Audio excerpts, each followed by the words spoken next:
Peggy 18. Actually, this game has not been rated by Peggy, but it does contain graphic violence and probably shouldn't be played by anybody.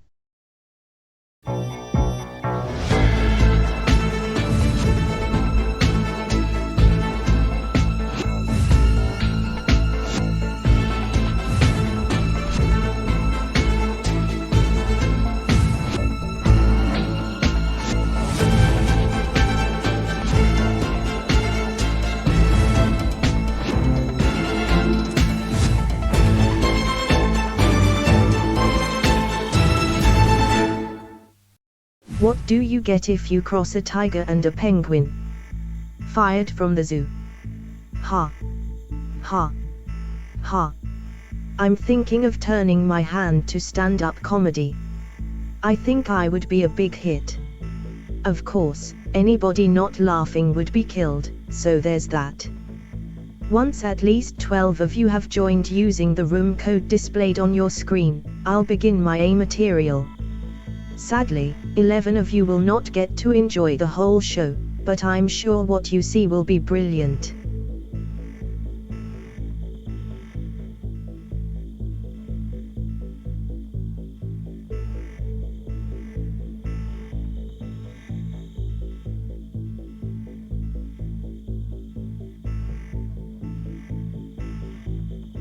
Please stand by whilst I ruminate on who will join the process.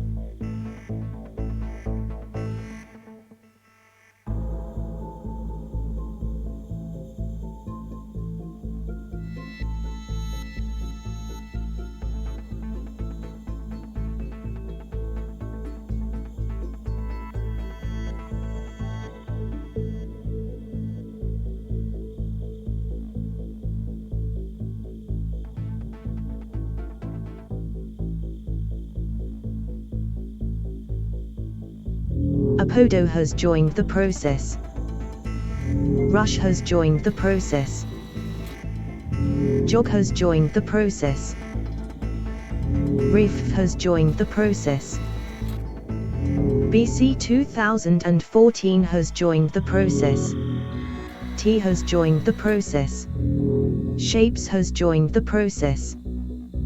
Cola has joined the process. Astragali has joined the process. Abm208 has joined the process. Pyro has joined the process. Colin has joined the process. You will face 11 multiple choice questions. Answer on your devices. One player who answers incorrectly will be eliminated at random. In the event all players are correct, everybody is up for elimination. I have decided that it is far more fun for me if you don't know your fate until after it has happened. Therefore, I will not tell you the answer, nor whether you were correct until after elimination has taken place. Isn't this fun? For every correct answer, you will receive 50 pennies. The player who survives the process will receive an additional 500 pennies. Good luck. Get ready for the question.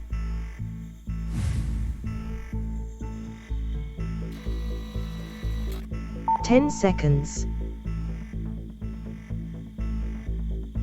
5 seconds. Time.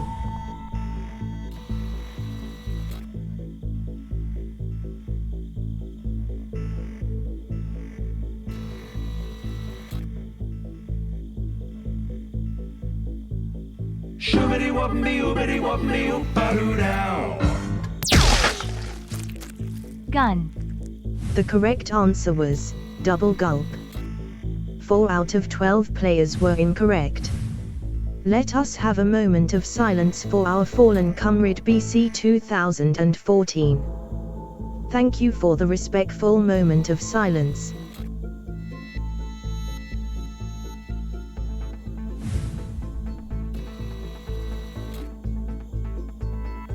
Get ready for the question.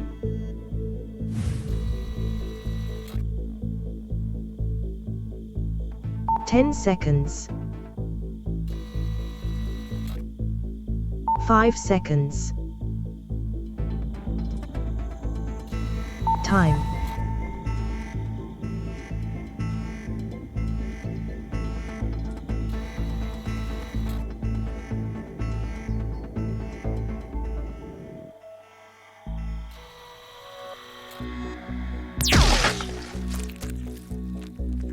The correct answer was 3. 2 out of 11 players were incorrect. I fear that will leave a permanent mark, Apodo. What a shame. What a shame.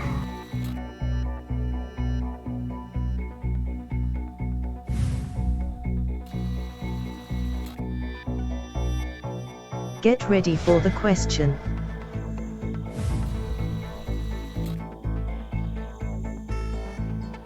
"10 seconds. 5 seconds. Time.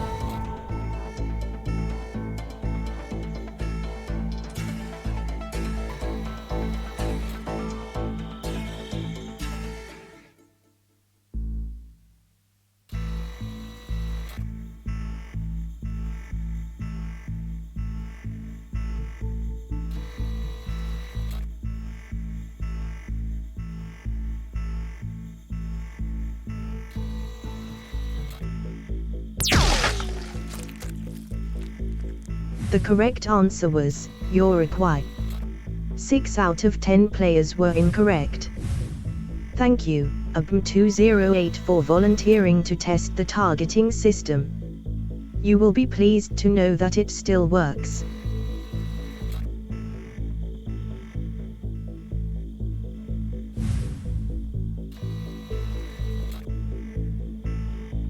Get ready for the question.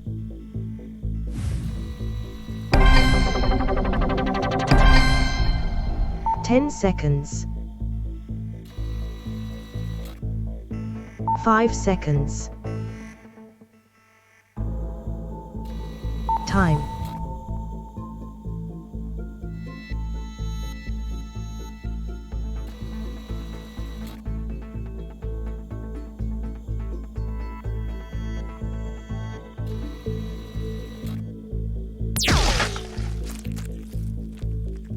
The correct answer was Fear and Loathing.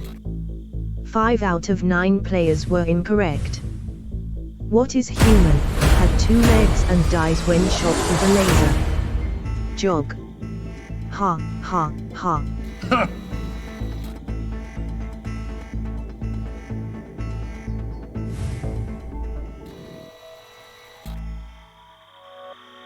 Get ready for the question.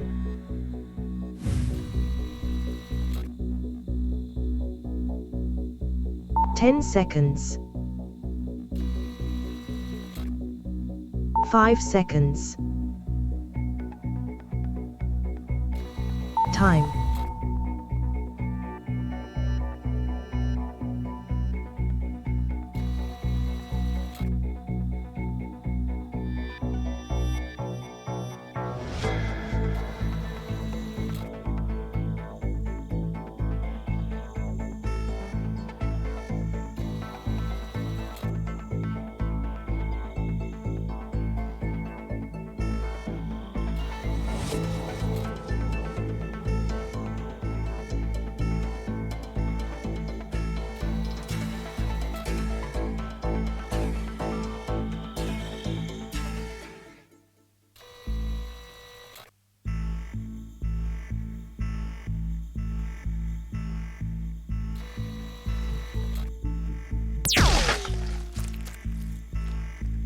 The correct answer was 2008.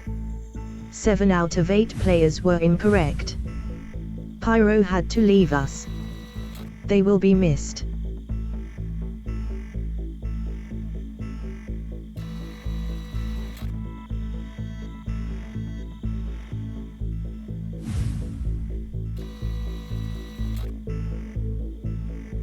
Get ready for the question.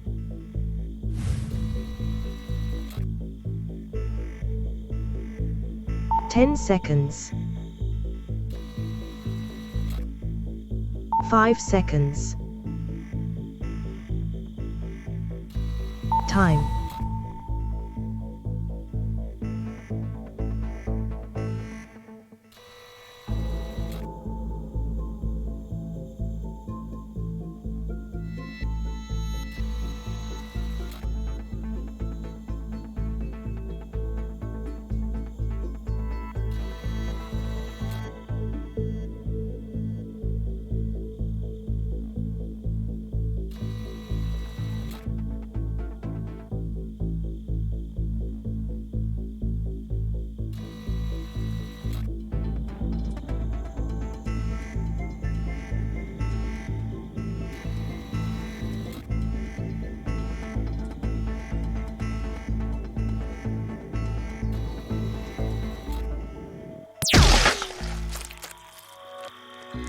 The correct answer was Guava. 1 out of 7 players were incorrect. This process can really take it out of you. T knows that for sure.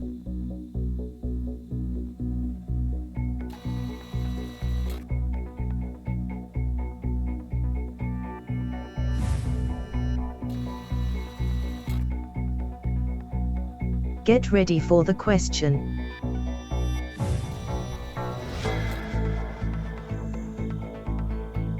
10 seconds. 5 seconds. Time.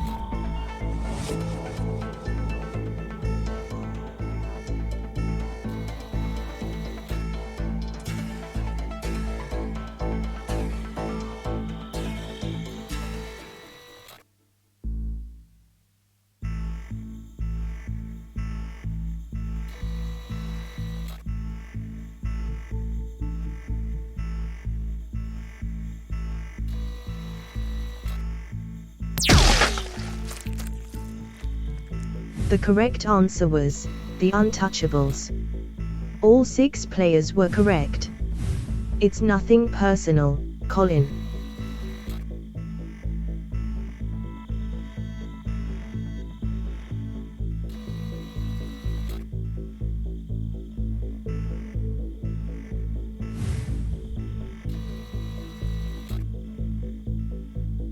Get ready for the question.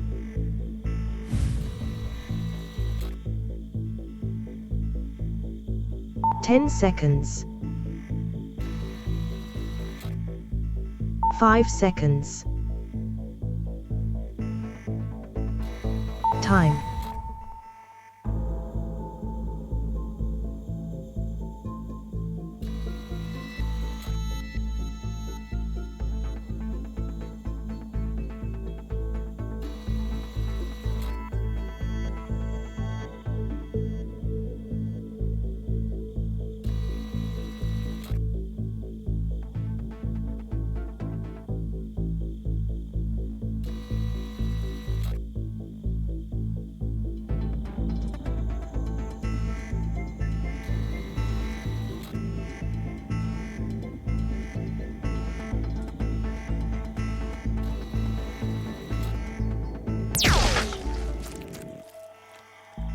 The correct answer was folding chair.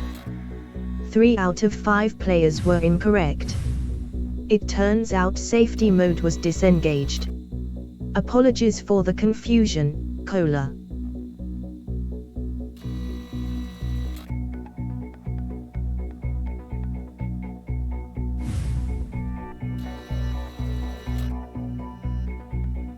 Get ready for the question.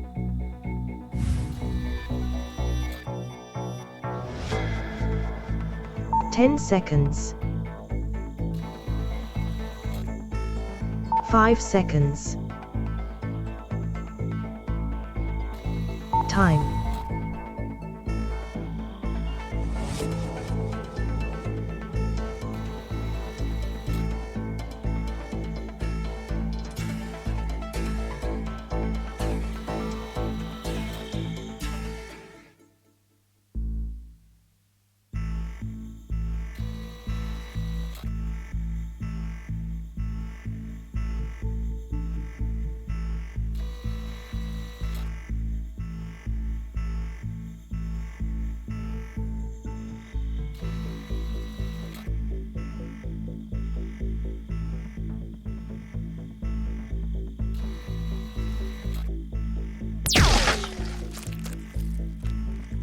The correct answer was epiglottis.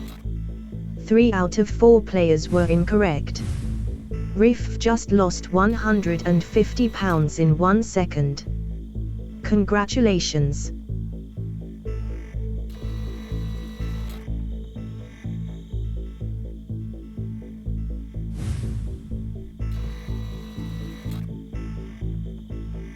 Get ready for the question.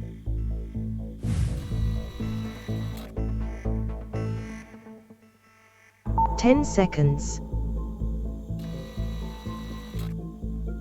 5 seconds. Time.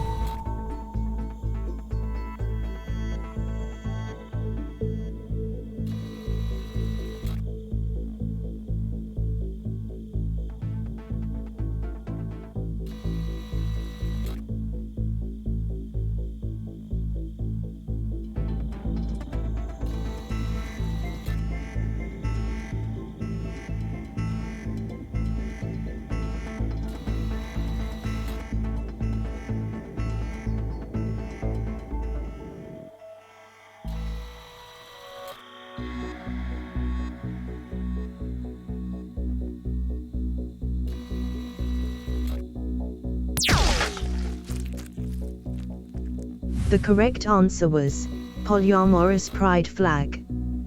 2 out of 3 players were incorrect. You appear to have gotten some brains on the carpet shapes. We will be billing your estate in the fullness of time.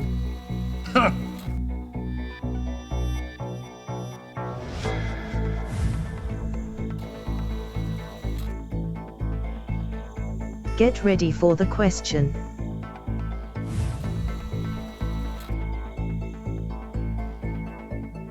"10 seconds. 5 seconds. Time.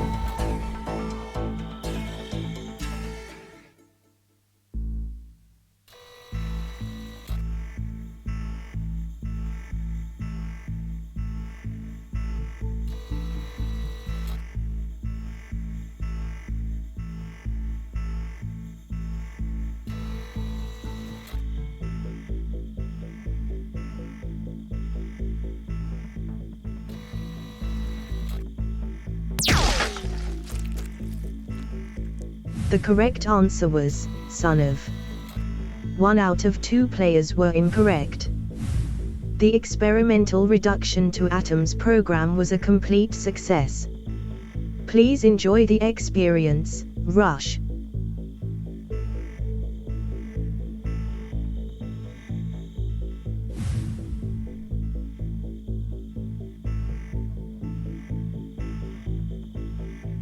Well, wasn't that corset-splittingly funny?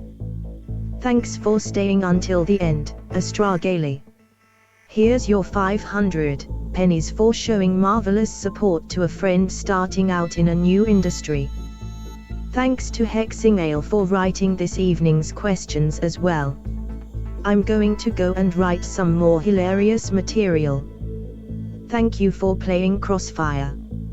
Goodbye.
Good evening, and welcome to The Camera is Too High game night on Saturday the 10th of August. Hope you all are keeping well. Congratulations to Astragali on surviving Crossfire there. Emily starting out her new role as a stand-up comedian. And tonight's Purge will be guest hosted by the goodest boy. Because of course I'm standing, and so my chair has been usurped, hasn't it? Are you making it go round and round? Are you just happy to be here? Are you just happy to be here? Yes, you are. What a gorgeous spaniel. Anyway, good evening. Welcome to Game Night on Saturday, 10th of August. Hope you all are keeping well. Would you rather, shall I just keep the dog on camera? Would that just be a better all-round experience for everyone? I think it will be. I'll keep it there for now. Congratulations to Astragali on winning Crossfire. I think I've already said that. Thank you to Hex for the pack there. Lovely pack to get us started. And Rush, it's always nice to see Rush here. Rush is a colleague of mine, incidentally, if it looked like I was being biased towards any individual players. Rush getting into the top two. Congratulations. Bad luck. Commiserations on the end there, but I hope you had fun. Great to have you with us. And dogs are better than the people. Dog and camera definitely improvement. I'll just leave them there then. Yes, it's just me and the Baniel tonight. One of the cats has gone out wandering. The other cat, I think, is in the kitchen. And Fam are out this evening with other dogs. So it's just a bit of a boys' night. I think it's a girl cat who's gone out, so it's just boys here, isn't it? Isn't it just boys here? Isn't it just boys here? Yes, it is.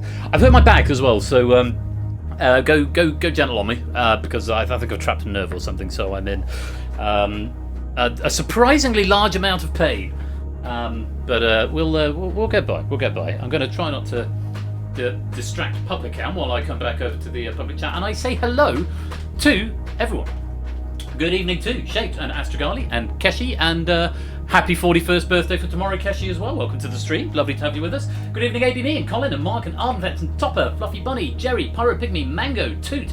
Good evening, Shadowbane and Lewis and Kolo and Stilgar and Rush and Riff. Good evening, Hex and SJ and Dev and Late Night Budapest TV, aka Patrick. Welcome to the server as well, Patrick. I should have given you the roles. You should be able to get into the server now. Good evening, Clive. And JR Plays Games, new chatter. Welcome to you. Thank you so much for joining us. Enjoy your time, and I promise we will be gentle with you. Good evening, BC and Suyo. I think that was another first time chatter, possibly. Welcome to you. Good evening to Daru and Silver Electron and Ryasu and Kurz Tukan and Eli and anyone else who is lurking, loitering and lingering in the chat. You are most welcome to be here. Thank you so much for joining for what promises to be a super fun game night this evening. Don't forget your hashtags for raid messages. Got a raid target in mind already, depending if they're still going. Yeah, raid messages, precede your messages with a hashtag, and if I pick it, I'll give you 100 pennies, and yours will be the raid message later on at the end of the night. I'm just going to pop the camera back up to me because I'm just a bit vain.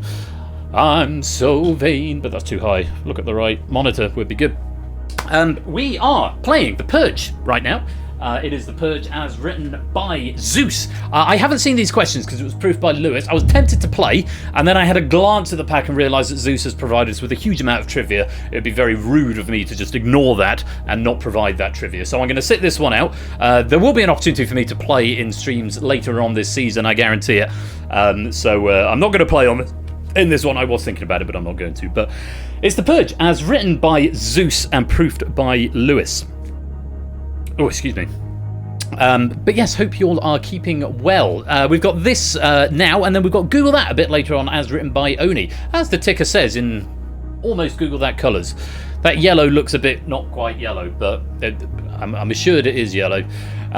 We've got, yes, just those two games tonight. I don't think I'm planning anything spontaneous at the end of the night. I will note that it's probably going to be the last Google That for a little while at least, because as I said to Oni earlier on, after I was proofing it. There was no problem with the proofing side of it, but there was something that I needed to test in Google That, and it took me far too long to do a simple stress test of one particular element that needed checking. It took me, it's a job that should have taken me 5 minutes. It took me about 20 because the code is all unwieldy. It's also the only one on regular circulation that uses Hackbox.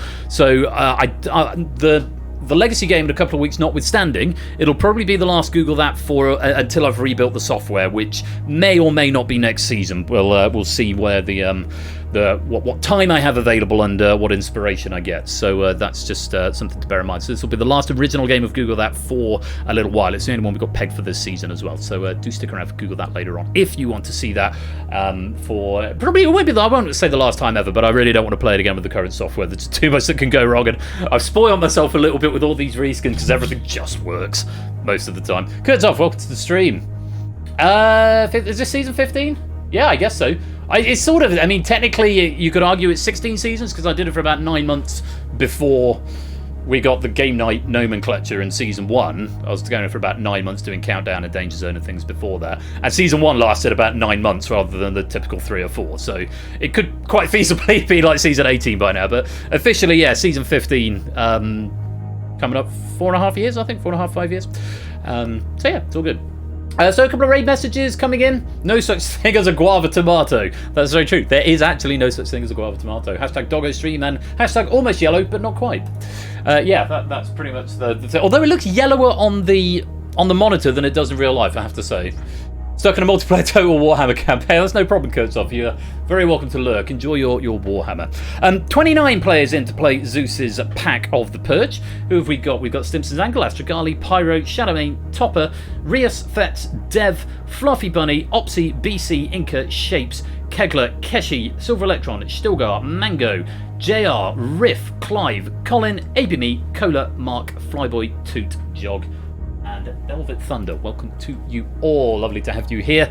I'm seeing about 50 people in the viewer channel, which is very encouraging. So if you're just sitting from your armchair and doing armchair viewing, you're very welcome to do that. But there's the 29 players in play.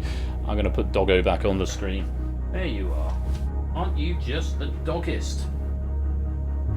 So doggest. I'll keep it there until he goes, and then all will be well. For those of you who've not played the Purge before, it's broadly multiple choice. You'll need to answer through your devices, which you can get to by scanning that QR code if you're playing on your phone, or if you're playing on a PC or a Mac. You can have a standalone version or a WebGL one as well. Most of it's multiple choice, and the long and short of it is the more players get it right, the more chance we have of staying in. I'm going to come over to find a really good place to stand where we can still see Doggo. I'm not in his way, but also I can reach my stream deck and the microphone. See, now I'm in the way. But if I come over here, I'm out the way of the microphone, aren't I? We'll make it work one way or another, even if I have to stoop a little. And Silent Marine, that makes it a nice round 30. Welcome on in. I think it's time to start the game. So, if you all are ready, thank you once again to Zeus for this pack. Let's play. And a quick overview of the rules first of all, for those of you who either haven't played before or want a refresher. Answer the multiple choice questions. If the group fails to stay under the breakpoint, a purge is triggered, in which all incorrect and abstaining players must partake. If a player answers the purge question correctly, they rejoin the game, but if not, they are eliminated. Play continues until 20 questions have been answered, 5 purges have taken place, or 5 or fewer players remain, whichever of those events occurs first. Over here, I can bring that stream deck. That stream deck's fine there, although my arm's in the way now. This is silly. I put it up there, but then it's not convenient. There we go. That'll just about do for now. Watch him get down now. Okay, them's the rules, and I'm miles away from my notes, but I'll make it work. We start with the tiebreaker question. This will be numerical. A numerical question. You will only be able to type numbers, and you want to get as close as possible to the correct answer. Whoever gets closest will have the lowest score. This will come in useful if we have a tie break a bit later on, which may or may not happen, but just worth bearing in mind. Okay, so first question, it's a tie break question. If you don't give me an answer, you give a max.int, which is really bad. You don't want that. Let's take a look at it. Unmount the webcam. No, it's fine just there. Here we go. Tiebreaker question. Good luck. In total, how many medal events were there in the Rio 2016, Tokyo 2020, and Paris 2024 Summer Olympics combined? 10 seconds.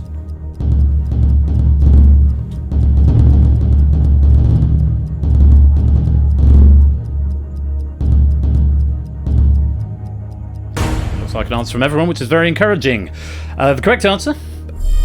974, apparently, was the answer. 329 plus 339 plus 306. Simple as that. Oh yeah, we've got the new shader on the Purge meter. So let me just have a quick look down the scores. Let's see if I can see who was the closest. There's someone who's in double digits away, which there might be a couple of those in. So if you got double digits away, you're doing well. We'll see if we need that later on and indeed what it means for the rest of the gameplay. But for now, we're going to begin with our first question. The breakpoint starts, as it always does, at 50%. If 50% or less, it's 50% or fewer, get this one. Oh, he's abandoned the chair. He's had enough of chair. Right, I can bring the camera back. Go back to my usual setup. Come back later on, Dexter, and we'll all fuss you on the big cam. Good boy. Okay. So if more than 50% get this one wrong, then we trigger a purge, and those who are wrong or incorrect go into that purge. You get the hang of it pretty quickly. Let's take a look at our first question, and the options are: the Saviour, the Seagull. The name of the Central American country El Salvador literally translates from Spanish to English as what? 2 options for these first handful of questions. Got on into the vault with my answer. Welcome on in, jogging, and that is time. Correct answer. It's the Saviour. I'm hoping most of us got this one right. Let's find out. Breakpoint is 50%. How many were wrong? Start the meter. Good start. 100%. All 30 of you getting the correct answer there, which means we play on. After every question, if we don't trigger a purge, then we will lower the breakpoint by 10%, now down to 40%. That will keep going, so eventually we will have some purges. But for now, we are miles away. Let's go on to question number 2. Still 2 options, and they are: beef, pork. According to the Cornish Pasty Association, what is the only meat that should be used in a Cornish pasty?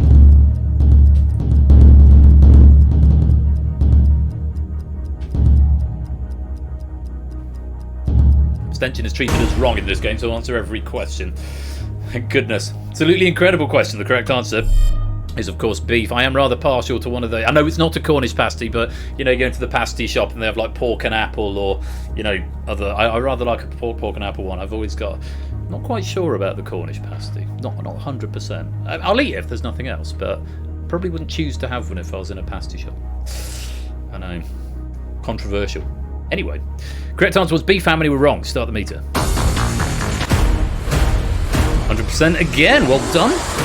This is the only time where we know exactly who's got what right. So when 100% of you get it right or wrong, we know you're all right. Apart from that, we never ever know your scores in this game until the end. Beef was the correct answer. Let's lower the breakpoint once again. We're down to 30%. Let's take a look at this question, and your options are Lionel Messi, Cristiano Ronaldo. The only image on Instagram to have over 75 million likes was posted by which footballer?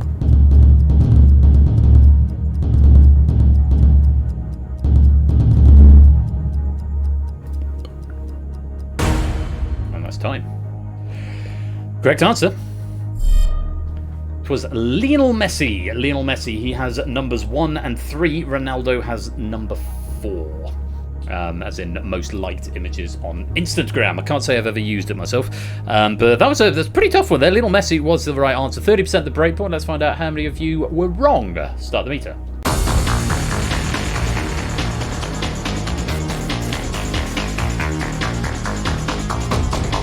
Oh, hello.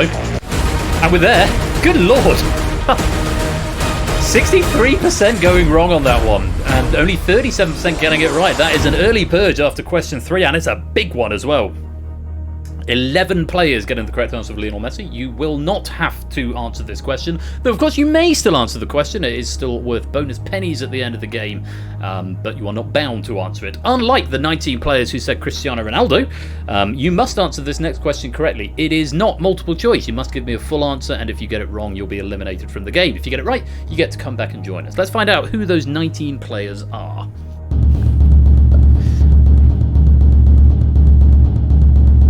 That's a lot. Mango, Astrogali, Shadowmane, JR, Fetz, Top, Jog, Kashi, Riff, Cola, Clive, Pyro, Kegler, Silver Electron, Mark, Flyboy, Dev, Velvet Thunder, and Inca.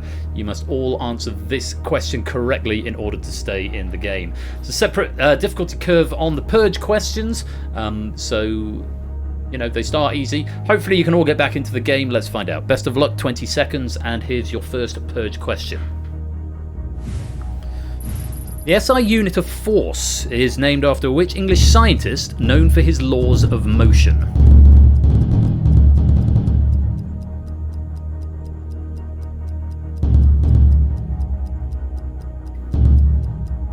And that's an answer from everybody who is in the Purge. You can still answer if you've been on the scenes, and that's time. The correct answer? It was Newton, Sir Isaac Newton. If you got that one right, you're going to go blue. If not, I'm afraid you're going to go red.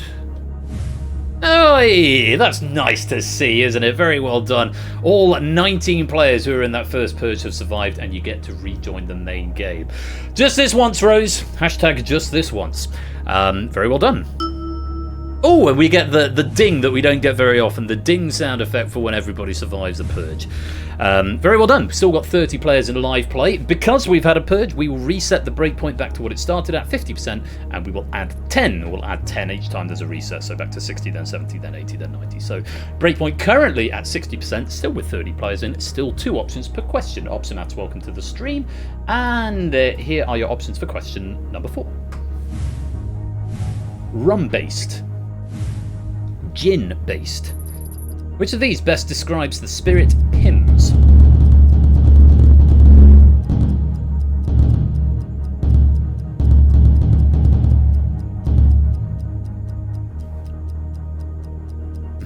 Disarmed. That's time. That's a late answer from Silent Marine, but I don't know if it's going to have processed that. It might be academic. We'll find out in a minute. The correct answer is gin, but well, gin-based, I think, because I don't really go in for gin, but I quite like a Pims in the summer with some lemonade and some fruit chopped up in it. Very good stuff. Yeah, D-based. Yeah. debase. It's not my favourite drink, but you know, sometimes it's quite nice. A bit of cucumber, a couple of strawberries in there in the summer. Can't be bad. The answer was gin-based. Gin-based, according to Zeus Pimps, is a fruit cup, which is a gin-based drink flavoured with herbs, spices, fruit, and botanicals. And you add extra fruit into it just for shiggles, I guess. How many were wrong there? How many did not give the answer gin-based? Let's find out. Start the meter.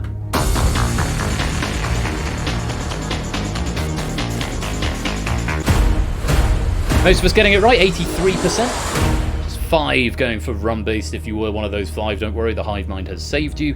25 of you getting it right, and we're well under that purge meter. Let's go on to the next question. We'll lower the breakpoint to 50%, and we'll take a look at another question with 2 options. Here they are. Scotty says, thank you, hive mind. Joey and Jesse, Josh and Mimi. Which couple won the 2024 UK series of Love Island? This is such a Zeus core question. Hey, if half of you follow Love Island, then everyone else will be fine. That's time. I do not follow Love Island, so I would very much be relying on either blind luck or the hive mind on here. Let's take a look. The correct answer is Josh and Mimi. Mimi, along with Josh, ended up beating favourites Kieran and Nicole. Joey refers to perennial reality star Joey Essex, who ended up not making it to the final. You are welcome for the high-proud knowledge, says Zeus. Josh and Mimi was the right answer. How many of you were wrong there? 50% is the breakpoint. Let's find out. Start the meter.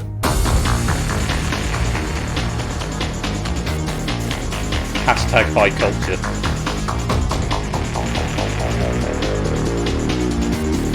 Now say all that in English. Hello! Woo-hoo! Doesn't happen very often, but it is times like this. I'm grateful the logic works, and I've done the greater than sign rather than the greater than or equal to sign, because that very, very subtle mistake can mean the difference between life and death. God, that's 2 of the 50-50 questions that have got up to the 50% mark. Fortunately, that one has not triggered a purge. Well, it's very interesting. 50% getting the right answer, 47% getting it wrong. That means one person abstained on that one. But abstention is counted as wrong, but not reflected in the answer strap statistics. Brown trousers time. You have survived it. We are under that break point, so we do get to go on to the next question. Well done to the half of you who got that one right. We're going to lower the break point to 40%, and we're going to move on to the next question. We're also going to increase the number of options at this stage in the game. There'll be 3 options per question from here. Let's see what you make of this. Question 6. Options are evaporation, melting, condensation. The process of converting a solid to a liquid by heating is called what?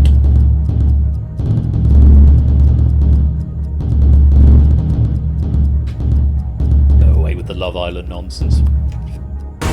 Got to have a variety of stuff. We cater to all personality types here, JR. Yes, you got to have a little bit of lower brow. It makes you appreciate the Shakespeare questions so much more. Correct answer there is melting. Melting, the process of solid to liquid. Hopefully most of us getting that one. And Keshi's pointing out evaporation is liquid to gas, condensation is gas to liquid, and sublimation is solid to gas, or gas to solid. Possibly, I can't remember what the other one is. But they didn't cover that in GCSE. Answer was melting. How many were wrong? Start the meter. Just the one going wrong and one abstaining there. One going for condensation. That's going from gas to liquid. That's what you get on your window.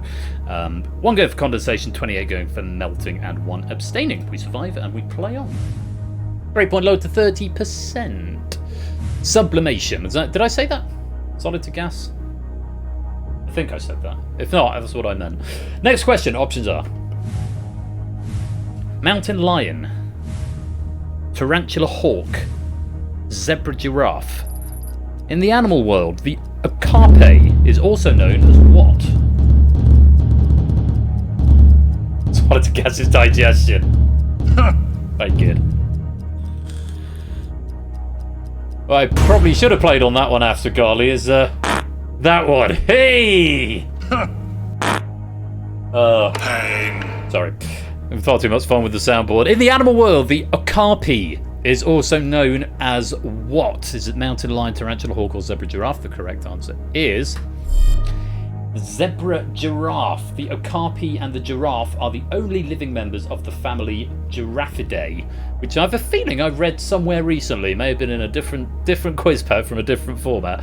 Giraffidae. I've definitely read that term recently. The zebra giraffe is what we wanted. How many were wrong? Start the meter. Great point is 30%.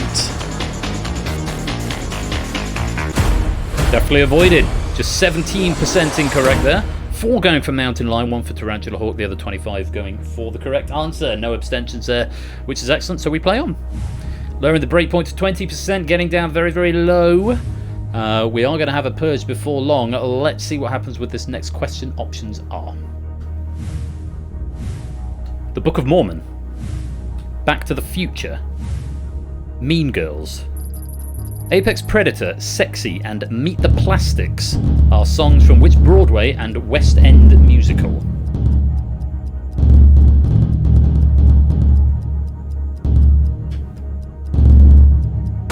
Time. Correct answer. It's Mean Girls. I've not seen this show, but I've seen the 2004 film with Lindsay Lohan and what's chops? Rachel McAdams and. He's the one who plays Karen. This is the one from Mamma Mia. It's gone. Gone from my head now. Who's the one who plays Karen in Mean Girls? Amanda Seyfried, that's the one. Thank you, Astrogani. Yeah, that was never going to come to me. We did go see the Book of Mormon a few weeks ago. Very funny, but none of those songs were in it because they're all in Mean Girls. Yeah, Mean Girls was the correct answer. Let's take a look. How many of you were wrong? Start the meter. Just the one. 1 going for the Book of Mormon, and 29 going for the correct answer. No abstentions there. Nata, welcome to the game. You won't get a chair, but you will get to play along just for pennies. We're going to lower the breakpoint again, now down to 10%. That's dangerously low. We've only had 1 purge so far, and we're approaching the midpoint of the pack. Let's see what happens next. I didn't say it was you, Shadowmay, and if you're the one who said that. Next question. Options are Ferrari, Porsche, Cadillac. Which team won the 2024 24 Hours of Le Mans race?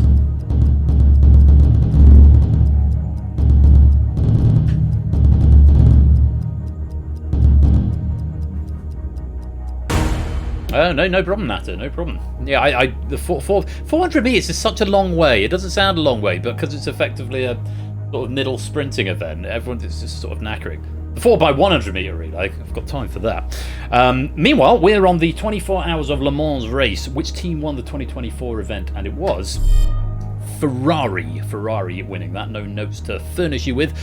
That breakpoint is very, very low. It's at 10%, and this feels like a tough question. So let's find out how many of you were wrong. Start the meter. Using a cannon to kill a mosquito. We are through into Purge number 2. 57% incorrect. 43% who gave me Ferrari. You can relax. You don't have to answer this question to survive, though you're very welcome to do so anyway for extra points. If you gave me Porsche, if you're one of the 13 players who gave me Porsche, one of the 4 who gave me Cadillac, no one abstaining there, then you must answer this question in full. You've got 20 seconds to do that, and if you get it right, you get to rejoin the game. If not, you will be eliminated. Let's find out which 17 players are in Purge number 2.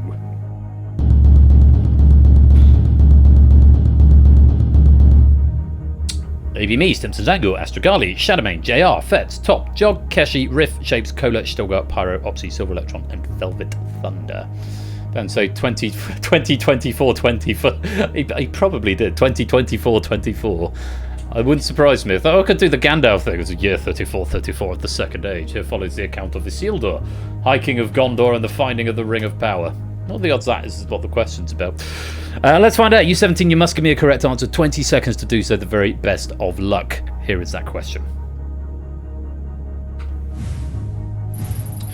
Which British game show hosted by Roman Kemp and Sarah Green sees contestants literally race their podiums across the studio floor?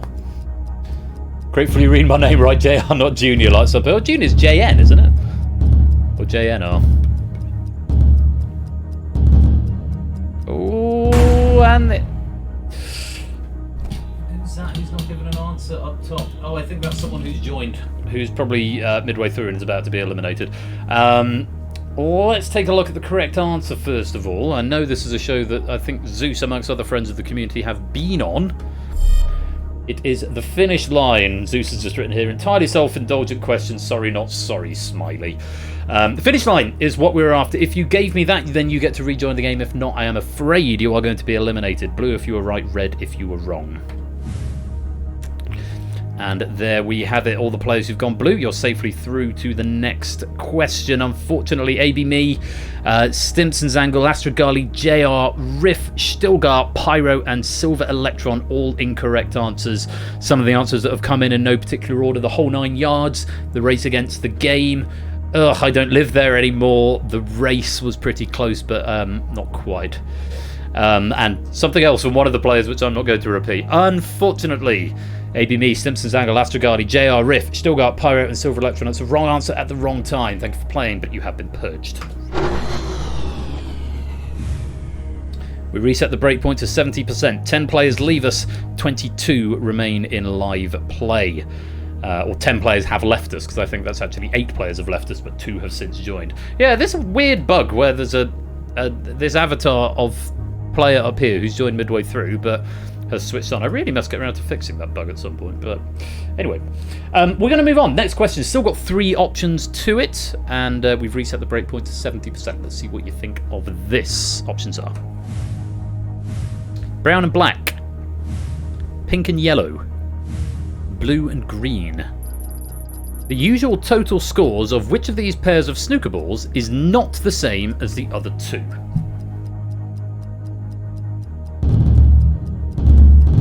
Quick.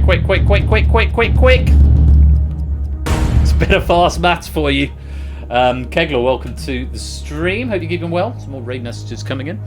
Let's see if we can work this out. Brown and black, so that's going to be 4 plus 7, so that would be 11. Pink and yellow, that's 6 plus 2, so that's 8. Blue and green, that's 5 plus 3, so that's also 8. So I'm hoping the answer is brown and black. Indeed it is. Pink and yellow is 6 and 2. Blue and green, 5 and 3. Brown and black is 4 and 7. Brown and black, the answer we wanted. Breakpoint 70%, nice and high. Let's see if we can avoid it. Start the meter.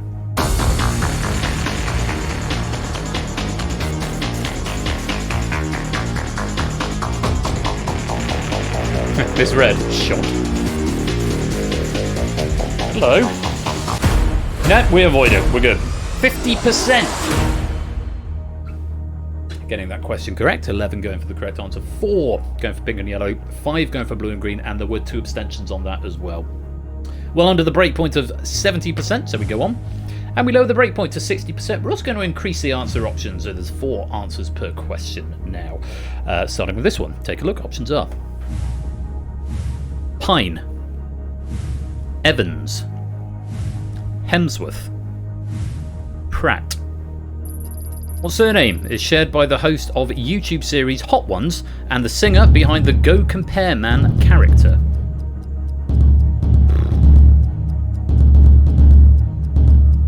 Of course. Time. That's a tough question. Brown and black was highest. Yes, they were. Correct answer. It's Evans. It's Sean Evans for Hot Ones and Win Evans for the Go Compare Man.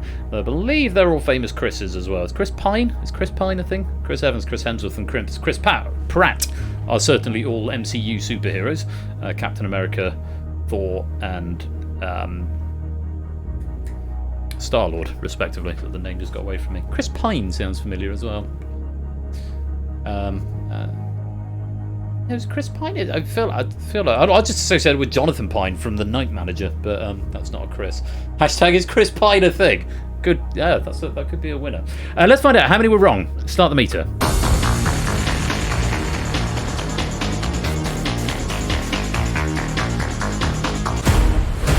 And we survived. 23% getting that one wrong. 4 going for Pine, 1 going for Pratt, no one going for Hemsworth, and no abstentions there, so 17 players getting Evans, 77%. We go on, lower the breakpoint, 50%. Let's take a look at another question. Oh, to counter the Love Island, it's like I predicted it. I think, yes. Benvolio, Mercutio, Tybalt, Paris. What is the name of Juliet's cousin in Shakespeare's Romeo and Juliet? Yes, Astrogali, yes you can. If the app is still giving you the option to say things, then keep saying things. Is generally my my motto. So yes, there's no medals for the eliminated game, but there are pennies at the end of it. So to compare with the Love Island question, we've now got one on Shakespeare. I hadn't seen the pack in advance, but it's always good to see some the immortal bard in here. What is the name of Juliet's cousin in Shakespeare's Romeo and Juliet? Is it Benvolio, Mercutio, Tybalt, or Paris? And the answer is, of course, Tybalt. Tybalt. The other ones being Paris. See, Romeo. I haven't done Romeo and Juliet for so long. They're all from Romeo and Juliet. I know that. I was half expecting that to be a rug pull then, and end up going down the Star Trek Voyager route. Which of these is the helmsman of the Star Trek Voyager? To which, of course, the answer would be, let me know in chat. For now, Tybalt was the right answer. How many were wrong? Start the meter.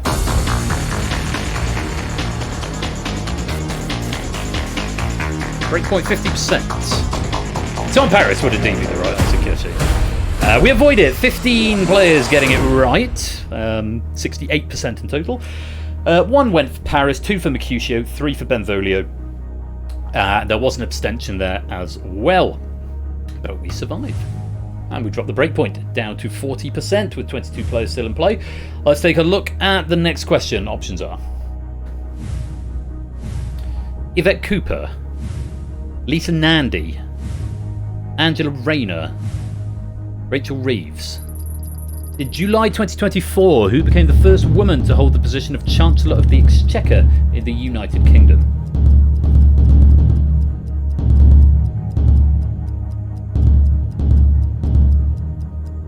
Oni, welcome to the stream, my dude. Hope you're keeping well. Looking forward to seeing your Google That questions later on. Remind me about that thing that I said about the last question before the end. Just in case I forget. Sorry, I've got a bad neck, so I've got to do that to tip a cat. That's how ridiculous it's gone. I can't bend my neck back. It's a bit silly. Anyway, correct answer here was, of course, Rachel Reeves, first female Chancellor of the Exchequer. Angela Rayner is, of course, now the Deputy Prime Minister. Yvette Cooper is the Home Secretary. Lisa Nandy is... She did get a role in Cabinet, but it wasn't one of the big ones. For the life of me now, I can't remember what it was. And I'm so used to referring to them as the Shadow because they've been in opposition for so long. But oh, is she Culture, Media and Sport? See, I thought Education, but no, it's what's her name? Bernadette. What's her chops? The Leeds MP. Bridget Phillipson, not Bernadette. No, began with a B. Bridget Phillipson is Education. Yeah, Lisa Nandy, Culture sounds about right. She's the new Nadine Dorries. Remember her?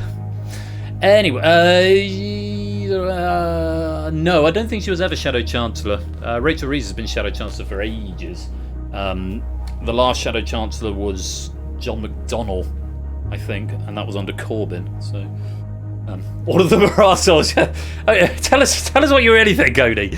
The answer was Rachel Reeves. How many were wrong? Start the meter. Breakpoint is 40%. Yes, you're watching The Moral Maze with Oni. Hello. Oh,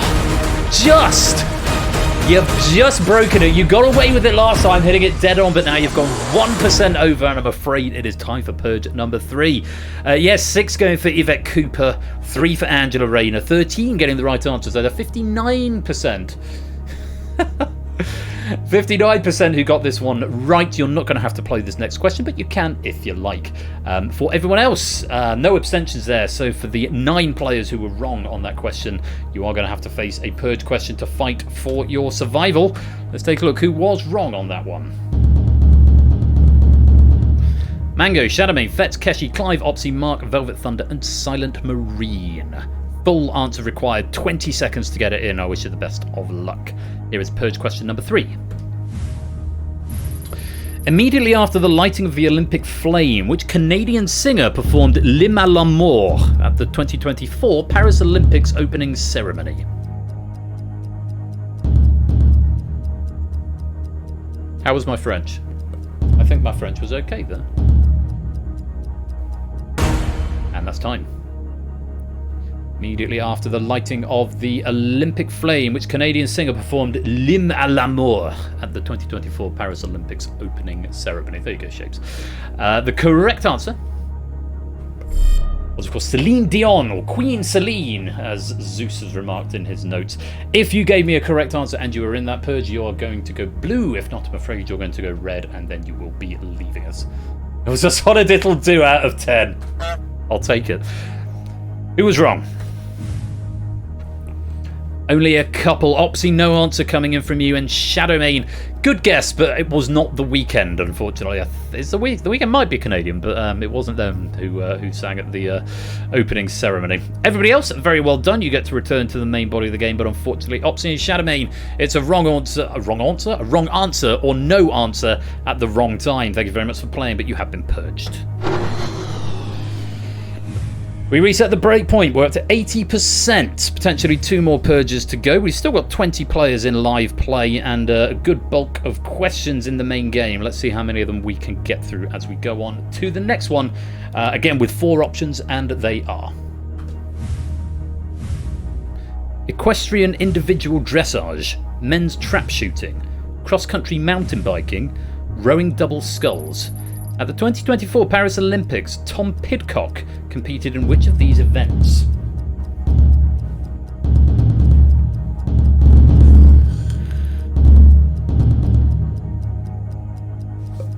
Time. We'll add that as the questions do get harder and harder as it goes on, which is why you've got those big breakpoints to absorb some of the damage. But also the fact that the purges can happen at any time. So the fact that we've had 2 Olympic questions consecutively is entirely by chance rather than by design. The correct answer here was cross-country mountain biking.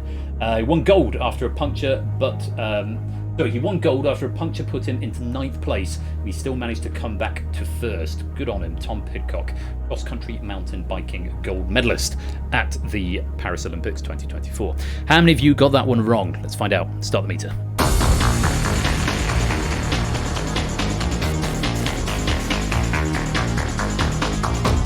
Dev says, assuming this is a Brit, please save me, y'all. They have done just that, Dev. 55% getting it right, well under the breakpoint. 11 players getting it right in total. 2 going for rowing double sculls, 5 for the men's trap shooting, 2 for the dressage. Nobody abstaining on that one. So we survive and we play on. Breakpoint lowered to 70%. 4 options for this question. Let's take a look at them. So I didn't need saving, guys. Ick. Hyperleader. Boop. Copy pasta. Which of these words was not added to the Cambridge Dictionary in 2024?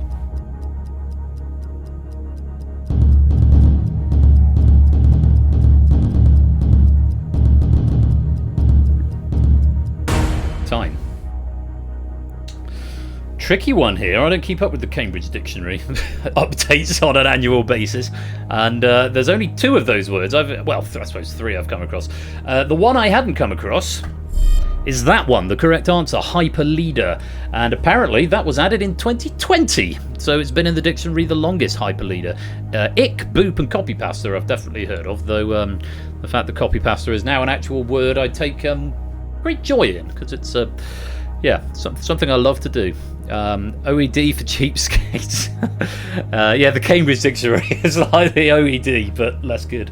Hyperleader was the correct answer. The breakpoint's 70%, I believe. Let's find out how many were wrong. Start the meter.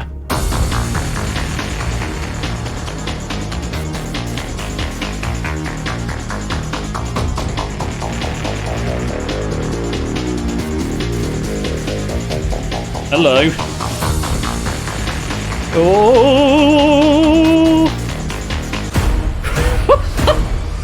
Oh God.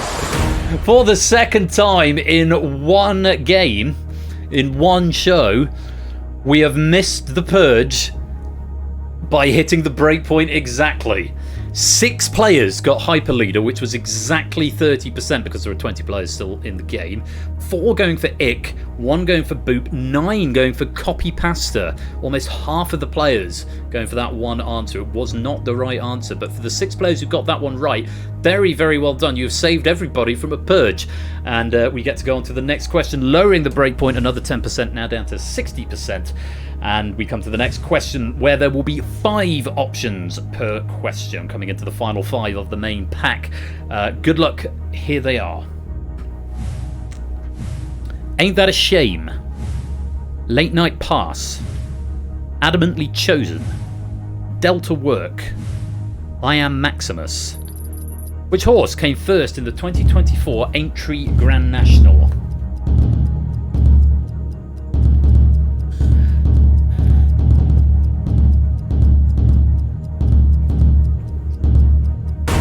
Fine. Woof, says Dev. The correct answer was I Am Maximus. No further notes on that one. I don't really follow the GGs, but except when I'm streaming, of course. Thank you, Ty, when it was funny. I Am Maximus was the correct answer. How many were wrong? Start the meter. Breakpoint is 60%. No for concluding it was right. What a result. GGGGs. Ah! Woo, woo, woo. Pretty close. 45% getting the right answer this time. Also the answer on the right-hand side. 9 players going for I Am Maximus. And it's enough to avoid that purge. The breakpoint was, of course, 60%. 4 going for Delta Work. 3 for Adamantly Chosen. 2 for Light Pass. And 2 for Ain't That a Shame. Well done. The 9 players who got that one right. You have saved everybody else from a purge. We go back to what the meter started at. 50% with 20 players in live play. 5 options for this next question. And they are. I'll cut this very fine, Risu. Titania, Nereid, Ray, Miranda, Galatea. Which of these moons orbits a planet closest to the Sun?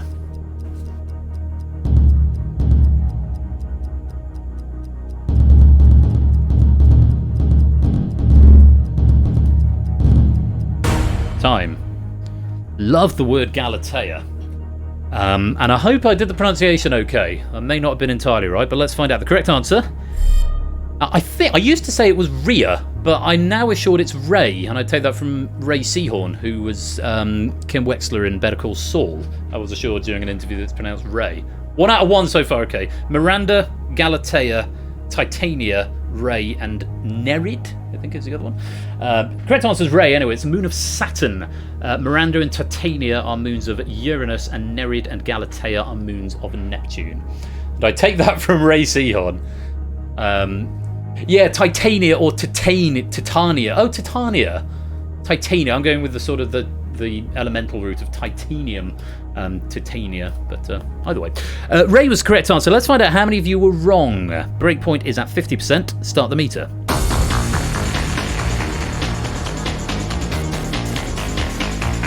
We're not put any Jupiter moons in there. We changed the answer there. Jupiter's closer. It's close again.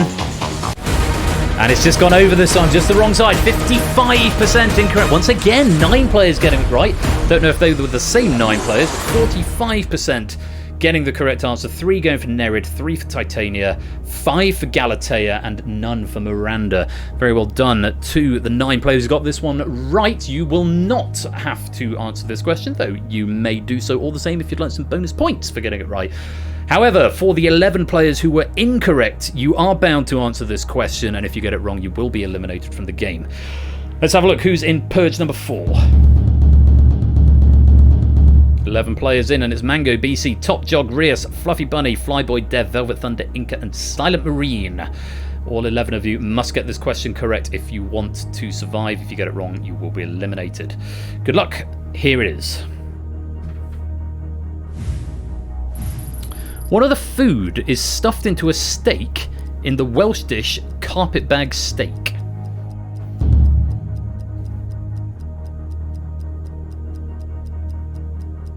Five seconds.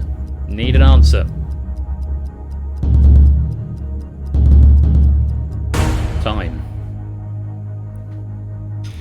The correct answer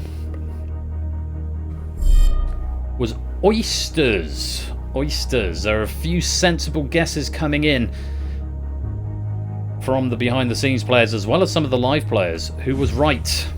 Just the three of them. Inca, Fluffy Bunny, and Mango are getting that one right. Everyone else getting it wrong. Leeks potato, leeks pork, potato, potato, no answer, and potatoes. All of those are incorrect answers, I'm afraid. It does mean that after the fourth purge, Silent Marine, Velvet Thunder, Dev, Flyboy, Rias, Jog, Top, and BC. I'm afraid it is a wrong answer at the wrong time. Thank you very much for playing, but you have been purged. Bit of a switcheroo. We are down to 12 players in live play. The breakpoint has been reset to 90%. There are 3 questions in the main portion of the game and 1 potential purge question. I'm not going to say the fated words because I don't want to jinx it, but the breakpoint is at 90% and there are 5 options to this next question, and they are: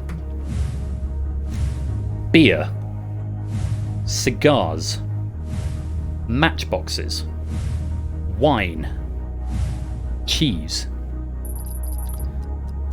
A tyrosemiophile is a collector of the labels of which items?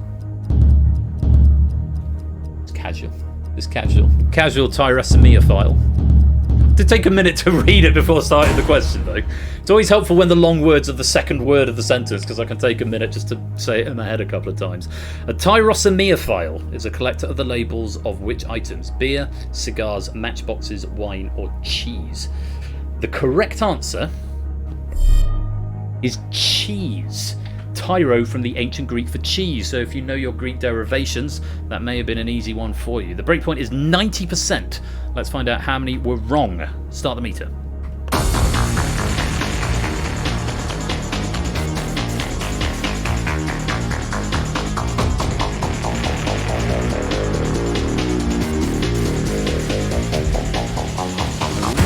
Okay, we avoid.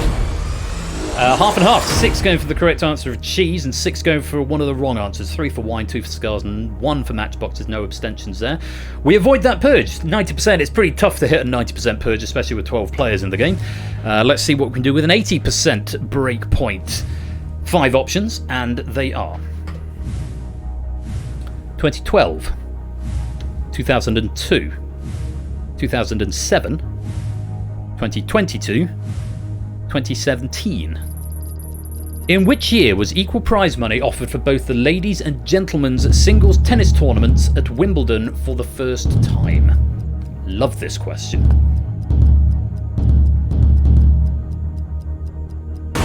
Time.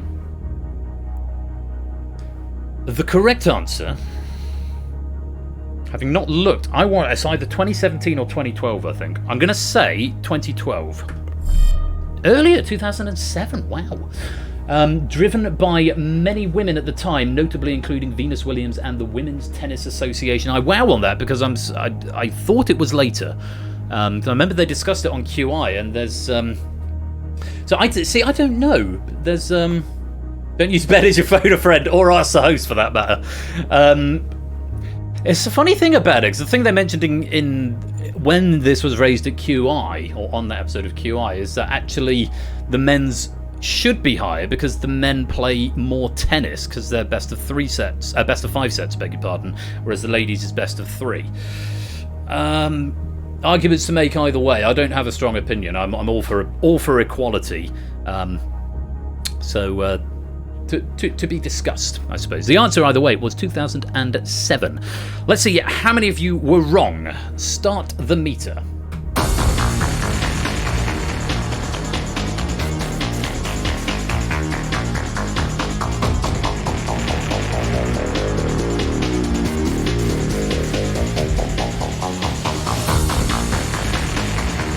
%. Purge is high. We are still going. And it's gone on so long that my animation broke. It's supposed to keep going round. I think that's happened once before, and I spotted it then and then did nothing about it. Yeah, it should just keep going around once it's got to the top rather than stop, because then we had a cut rather than a pull away. Just one player getting this one right. 92% were incorrect. No abstentions, but 4 going 2012, 2 going 2017, 5 going 2022. Just one player. 2007. Lewis saying, go on, Shapes. I mean, we'll find out who it was in a minute because they're going to be the only person not in this Purge. But we are going to Purge number 5, which means we don't get a perfect Purge pack because we are going to have to forego question number 20 of the main game. But we've got pretty close, 19 of the main game questions before we've hit the 5th Purge. Let's see if we can get 2 out of 3 and leave exactly 5 players going into the final. First of all, the 11 players in this Purge. Of course it was Shapes who got the tennis question right. Yeah, Shapes, you are not guaranteed into the final because if more than 4 players get this one right, then it will come down to scores and potentially tie breaks. So you're not necessarily in the final yet, but you're in a good position to get there. The pressure is off for this question. So answer it if you want some bonus points. Mango 2, Colin, Fetz, Keshi, Cola, Fluffy Bunny, Clive, Kegler, Mark and Inca. You are all in Purge number 5. Full correct answer required within 20 seconds or you will be eliminated. The very best of luck to you all. Here is that question. Which city in West Yorkshire has been named the UK City of Culture for 2025?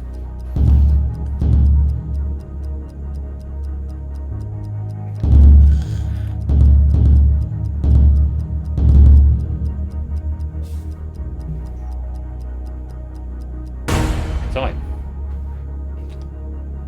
The correct answer is Bradford. I want to say Bradford upon Avon, but I'm thinking of Stratford upon Avon.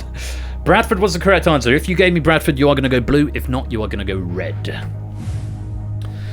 And there we have it. 1, 2, 3, 4, 5, 6 players getting that one right. So that means we are going to have 7 at the end. So it's a 1 out of 3 for Zeus. 19 out of 20 in the main game.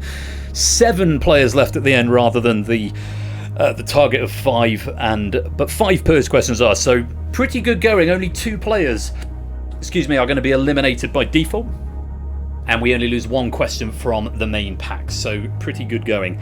Unfortunately, Toot, Fetz, Keshi, Clive and Mark were all incorrect. 2 abstentions, 2 of them going for Leeds and 1 of them going for Sheffield, all of which were incorrect. Thank you very much for playing, you 5. But after 5 Purge questions, it's a wrong answer at the wrong time. Toot, Fetz, Keshi, Clive, Mark, I'm afraid you've been purged. Which means it is time for the final Purge. We have got 7 players still in our game, plus 2 players who joined late, so they are apparently always there because I don't know how to fix that bug. Inca, Cola, Shapes, Colin, Kegler, Fluffy Bunny and Mango. 5 of you will get to go to the final. 2 of you will be eliminated here. The way we'll do this is that first of all, we'll look at your scores out of 19. We don't count your Purge questions, but we count your main game questions. Whoever has got the most out of 19 takes first priority. If we have a tie, then and only then will we take whoever was closest on the tie-break question that we asked right at the beginning of the game. Let's take a look. Cola and Mango unfortunately have been eliminated. It did come down to a tie. I have the data in front of me. It doesn't display on the broadcast because that's sort of the convention. Shapes was pretty much guaranteed into the final at that point because he had the most questions out of 19. 16 out of 19. Inca second with 14. Fluffy Bunny third with 13. And then the other 4 players all had 12. Colin, Kegler, Cola and Mango all had 12 out of 19. So we go to the tie-break, and Colin, he was the only one in double figures that I mentioned at the beginning. He had 76 away from that tiebreaker question. So Colin goes in 4th place and Kegler goes in 5th place, 197 away. Cola 270 and Mango 617 away. So all 4 of those players getting 12, but unfortunately for Cola and Mango anyway, just a bit too far out with the tie break. Sorry to lose you, Cola and Mango. Cola, I think, is the defending champion from the last game, so he's not going to get to come and defend this time. I'll have a look at the medal cabinet for the other players in just a minute, but I'm afraid for now, Cola and Mango, you have been purged. I don't do it there, I do it on the next cue. There's the overall leaderboard. Q's correct in the first column, Purges survived in the second. That's the ordering, so you might have quite a high question count. If we look at Riff, AB Me, they're quite far down the leaderboard because they only survived 1 Purge, but they're managing to get 11 questions right. Anyone outflanking Shapes on questions correct? I think he's the highest, 16. 2 pretty close for 15. Only surviving 4 purges though. And yeah, that's about what she wrote. That's what your penny payout's going to be based on, by the way. It's the number of questions that you've gotten right. So it'll be however many questions you've got times by 25. So if you finish on 20 questions in total, then you'll get 500 pennies, which would be very nice. So those are the results of the game. But for Inca, for Shapes, for Colin, for Kegler, and for Fluffy Bunny, it is time for the final purge.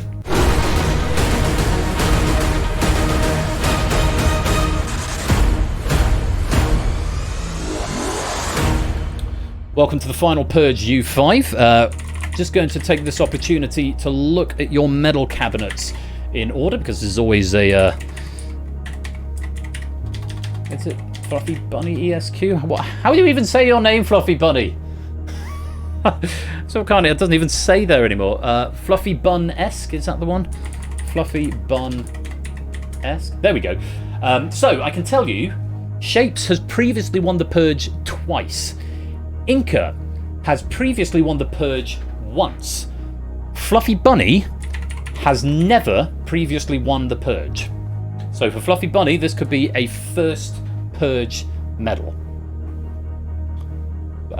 Steve? What? Who's Steve?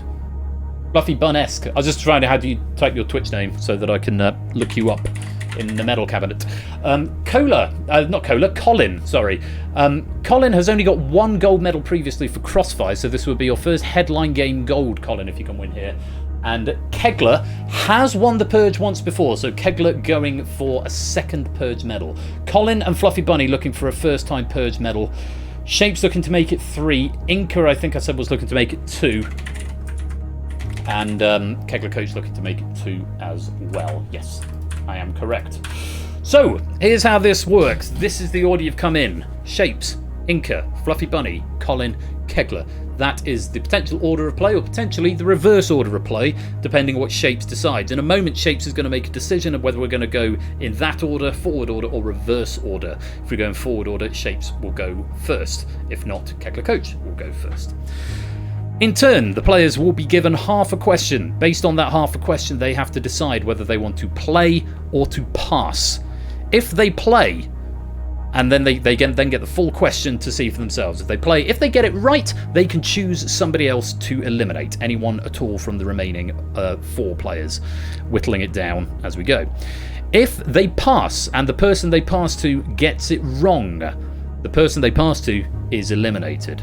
However, if they play and get it wrong, or if they pass and the person they pass to gets it right, then they eliminate themselves and they are out of the game. 4 questions in this purge final. We will lose 1 player per question. And a word of warning, if you are selecting someone to pass to on your devices, players, they will not necessarily populate on your devices the same way they are populating on the broadcast. It's very important, because if you're thinking, I'm definitely going to pass this one to Shapes, and you're thinking top left, and then Shapes isn't in the top left, for example, it might be going to someone else. So just double check who you're passing to before you press the button, if you are indeed going to pass. Good luck to you all. Shapes, you will lead in the main game. Would you like to go first or last?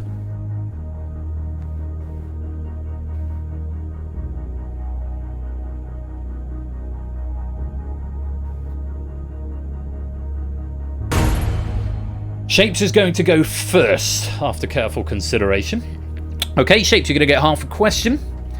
And based on that half a question, decide whether you want to play it yourself or whether you want to pass it to somebody else. And if so, let me know who. Good luck. Which video game franchise first launched in the 2010s? Play or pass?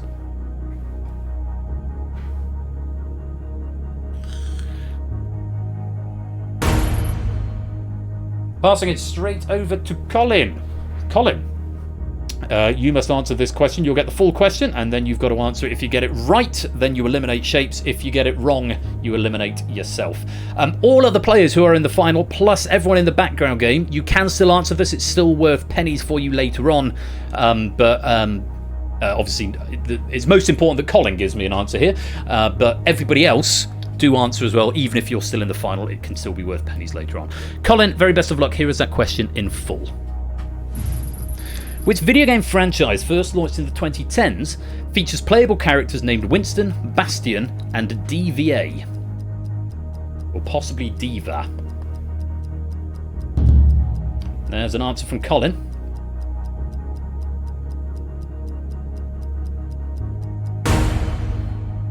And that's time. The correct answer was Overwatch. Overwatch is what we wanted. I have no further notes. Colin's gone for Animal Crossing. It's not the right answer. Shapes, that was a very, very good pass. And what's happening there? Okay, Nightbot's getting a bit trigger happy. Sorry about that, Shadowman. To be fair, Colin, that's the same answer I'd have given. Did you give an answer, Shapes? Did you actually... I'm trying to see if you proffered anything. Shapes actually chose to abstain on that one. Maybe you can still answer, Shapes, even if you've passed. You forgot, yeah, you forgot you could. Despite me saying it not 90 seconds ago. Yeah, remember, even if you've passed, you can still answer. That was a good opening pass from you, Shapes. Colin, that's a wrong answer, and I'm afraid you've been purged. Colin, your penguin gets to go grayscale. It looks exactly the same as it did, apart from the feet. Bad luck, Colin. You're out of the game. And then there were 4. Inca, coming to you next. Base on half a question. Choose whether to play or pass, and if you're passing, who's it going to? Shapes, Fluffy Bunny, and Kegler still in play. Half a question for you. Which singer-songwriter is the...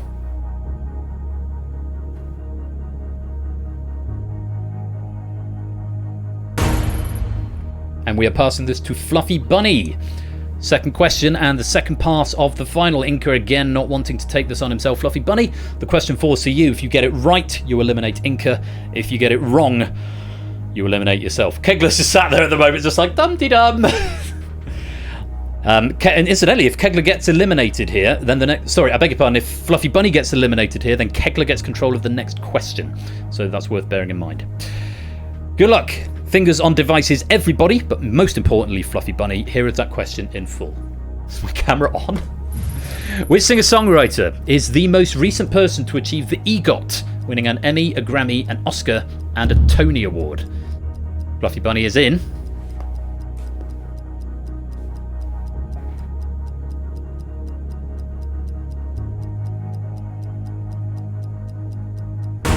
And that's time. The correct answer is Elton John, and Fluffy Bunny has got that, and Inca absolutely devastated because Inca was not only correct, he was the first player to be correct, getting it in 5.31 seconds. Inca, if you'd followed through on that question, you could have been choosing someone else to eliminate. As it is, it's a bad pass. We've had 2 questions and 2 passes. One was correct, one was incorrect. This is the correct one. Great answer from Fluffy Bunny. A bad pass from Inca. I'm afraid, Inca, you have been purged. It is suspenseful. It's supposed to be suspenseful. It's designed to be suspenseful. Someone new is here. Inca, score count. Welcome both of you to the stream. You've been here a while. So Fluffy Bunny is still in the game, which means they have got control of the board and the next question. Half a question. Based on that, decide whether or not to play or pass. Incidentally, Elton John achieved it in 2024 when he got his Emmy for Outstanding Variety Special Live. I believe his Oscar would have been for music for The Lion King, probably. The other ones, can't remember. Anyway, Fluffy Bunny, half a question. Take a look. In which year of the 1990s did...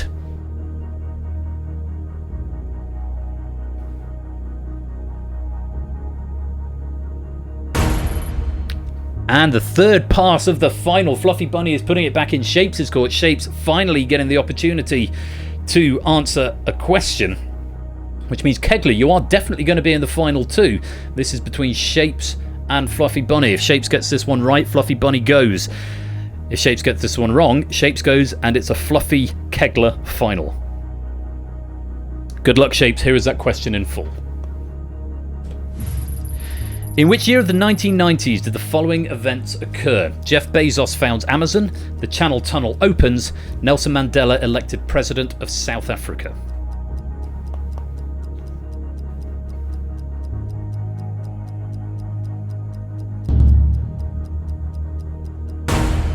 Shapes leaving it to the last minute, but did get an answer in. Wins by sort of doing nothing. We've seen it happen before, Riosu. The Luigi strats can be strong in this game. The correct answer was 1994, and Shapes has got it. It's a bad pass from Fluffy Bunny. It's come back to bite you. Academic, because Fluffy Bunny actually went for 1997 on that one, so you'd have been wrong even if you had played it there, Fluffy Bunny. So rock in a hard place. Kegler got the wrong answer, so a pass to Kegler could have seen you getting through that one. Kegler went for 1996 on that one. But that's the way the game goes. It's the second bad pass of the final, and it's from Fluffy Bunny. Very well done, Shapes. You're into the final two, and Fluffy Bunny, you have been purged. And then there were two, Shapes versus Kegler. Kegler is going to be in control. Shapes going for his third Purge victory, Kegler going for their second. Decide whether you want to play or pass, Kegler, based on this half a question. The 2026 Academy Awards.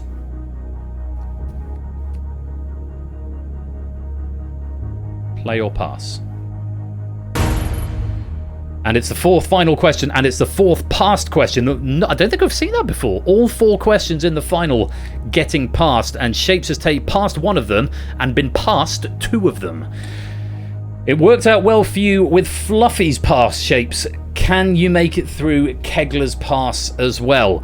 And is Kegler going to win the final without having to answer a single question? Or will be revealed in the next minute or so. The very best of luck to you, Shapes.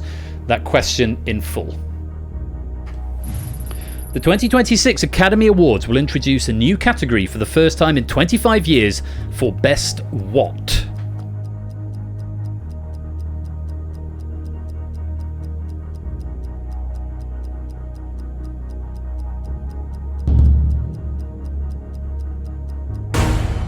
Time. I can tell you that Kegler did not know that one. 8 Minky, welcome to the stream. AI script writer. Kegler did not know that one. They proffered no clue as their answer. So had you played this one, Kegler, you would have been eliminated. The question is, did Shapes know it? Why 2026? Probably because the Oscars take forever to do anything. Because committees and whatnot. The correct answer is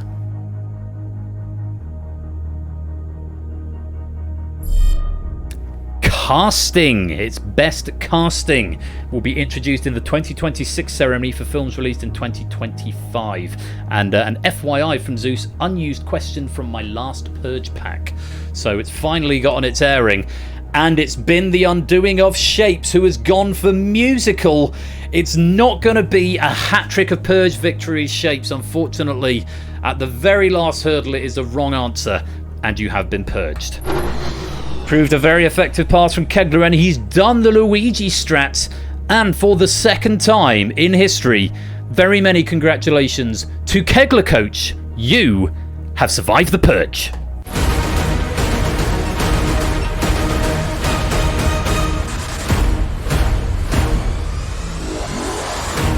Oh, rather sit down. It was all very exciting. But time for a good sit. I love a good sit. Sitting down game is one of my favourite games. Very well played, Kegler. Very well played indeed. You have survived the Purge. And you will be given that Purge medal to your cabinet. The second one. Lord's open for 30 seconds. Very nice indeed. Hey, great victory there, and what a great final. I must extend my thanks to Zeus for such a great quality question pack. A little bit tricky at the beginning, that Messi Ronaldo question catching up, but fortunately everybody surviving the first Purge, getting through 19 out of the 20 questions in the main game, and all 4 of the final ones. So it's pretty... getting most of the pack out, so pretty close to perfect. Thank you as well to Lewis for doing the proofing on that. Very, very grateful to you both for your efforts. Oh, what a game. What a game. Let's take a look at the final leaderboard, then I must go and get another drink before we play our next feature game. It's Kegler who finishes on top, 15 out of 19, 20, 1, 2, 3, 23 questions is what we're asked in total, 19 out of 23. Shades finishing on 20 out of 23, Fluffy Bunny 19, Inca getting 22 out of 23 questions. I don't think that's right, because Inca only had 16 before. I think something's wrong on that leaderboard, because... Inca, what did you have coming into this round, Inca? Yeah, I don't think that's right. I think there's a bug somewhere, leaderboard bug. Because Inca had 14 and now has 22. I think... Is that out of 28? Oh, maybe it's 2 points per Purge question. Yeah, but... Maybe it doesn't count the Purge questions on the first leaderboard, but it does on the second. Because they shouldn't count on the first leaderboard, but do on the second. I need to check. That might not be a bug, actually, yeah. 16 games plus 3 Purge questions plus 4 final questions, which is 23. Which is exactly what you've got, BC. Okay. It doesn't count... No, that's right. It doesn't count them on the first leaderboard. Because it shouldn't, because of the mechanics of the game. It's only counting main games. But at the end, it's showing you total questions, right? So actually, whilst it's inconsistent, I think it is correct. We should ask the person who made the game. They would know, wouldn't they? Duh. Yeah, this is the problem. The problem when you've got like 15 formats on active rotation. Every now and then you just forget how your own game works. It's been a really fun experience. Thank you for being so welcome. Oh, you're very welcome, JR. Thanks for coming along and joining us. I hope you'll stick around for the next game. This is quite a serious game. The next game's a lot more fun and wacky. But thank you for joining us. It's lovely to have you with us. I think it's correct. I think it's right. It's just inconsistent with the other board. But hopefully when I press it again, it'll tell you how many pennies you've got for the game. So however many questions you got, times it by 25. And that'll be it. I'm going to get another cider because I am parched. I encourage you all to do the same because it's still very warm at the moment, certainly here in the UK. So warm, I'm still wearing a black t-shirt. But keep your raid messages coming in. There's quite a few on there. Hashtag get on my lawn, suggested by AB Me. And the get off my lawn from Riasu. So keep them coming in. You can recommend up to 3 and I'll pick my favourite to be the raid message at the end. And I'll give you 100 bonus pennies as well. Speaking of bonus pennies, I'll probably put some bonus pennies up during the break. I'm also going to run some ads, so if you're not subscribed, you'll see some adverts, but don't worry, because we won't start the next game without you, which is going to be Google That, as written by Oni. It's a very crafty pack. There's some easy questions, there's some tricky questions, but it's all proper Google That fodder, which is quite appropriate for the last new game, certainly for the rest of the season, if not for the next couple of seasons. So do stick around for that. Adverts coming in if you're not sub, but we won't start the next one without you. Go get yourselves a drink, stretch your legs, and we'll be back in about 5 minutes' time. Thank you very much again to Zeus for writing our questions, to Lewis for proofing, and congratulations to Kegler. You have survived the Purge. I'll see you in a minute.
My little doggo has come back to join me just as I'm about to exit the room. Not a cat, welcome to the stream. Great to have you with us.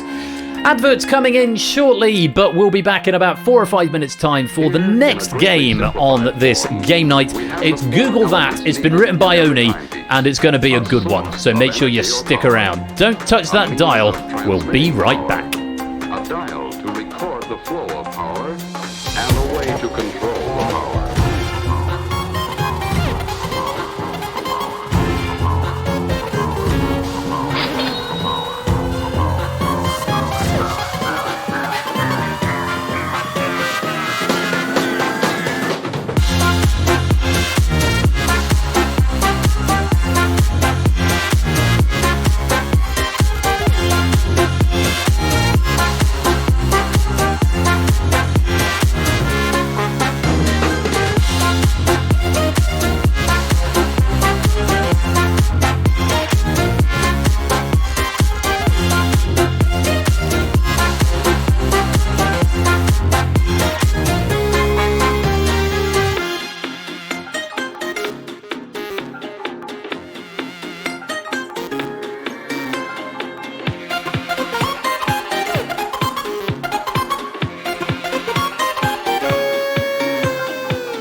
greatly simplified form, we have the 4 elements needed in every timepiece.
Well, this strikes me as a good opportunity to do some continuity. Now I've got myself another drink. Mr. Vertigo, Simpsons Angle, welcome to the stream. Great to have you here. To all of our new friends who've joined us tonight, I know there's a few names that we've not seen before. You're very, very welcome. Thank you for seeking us out or discovering us. Of course, you can come and join the Discord server if you are so minded to get the latest information on stuff going on in these parts.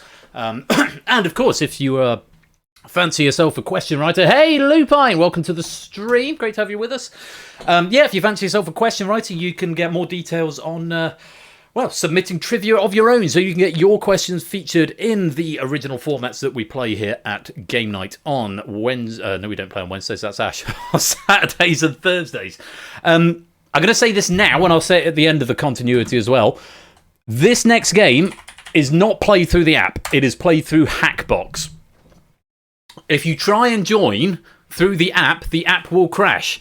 And then you'll have to write in the suggestions section of the Discord, and you'll say, oh, it crashed, why is it not working? Please don't. I'm aware that that's a thing. It's not a thing I can do anything about. But you won't be able to join through the app. You must join through Hackbox. Yes, but that's exactly that, Clive. Put Hackbox as the code in the app. Very good. Then you'll be fine.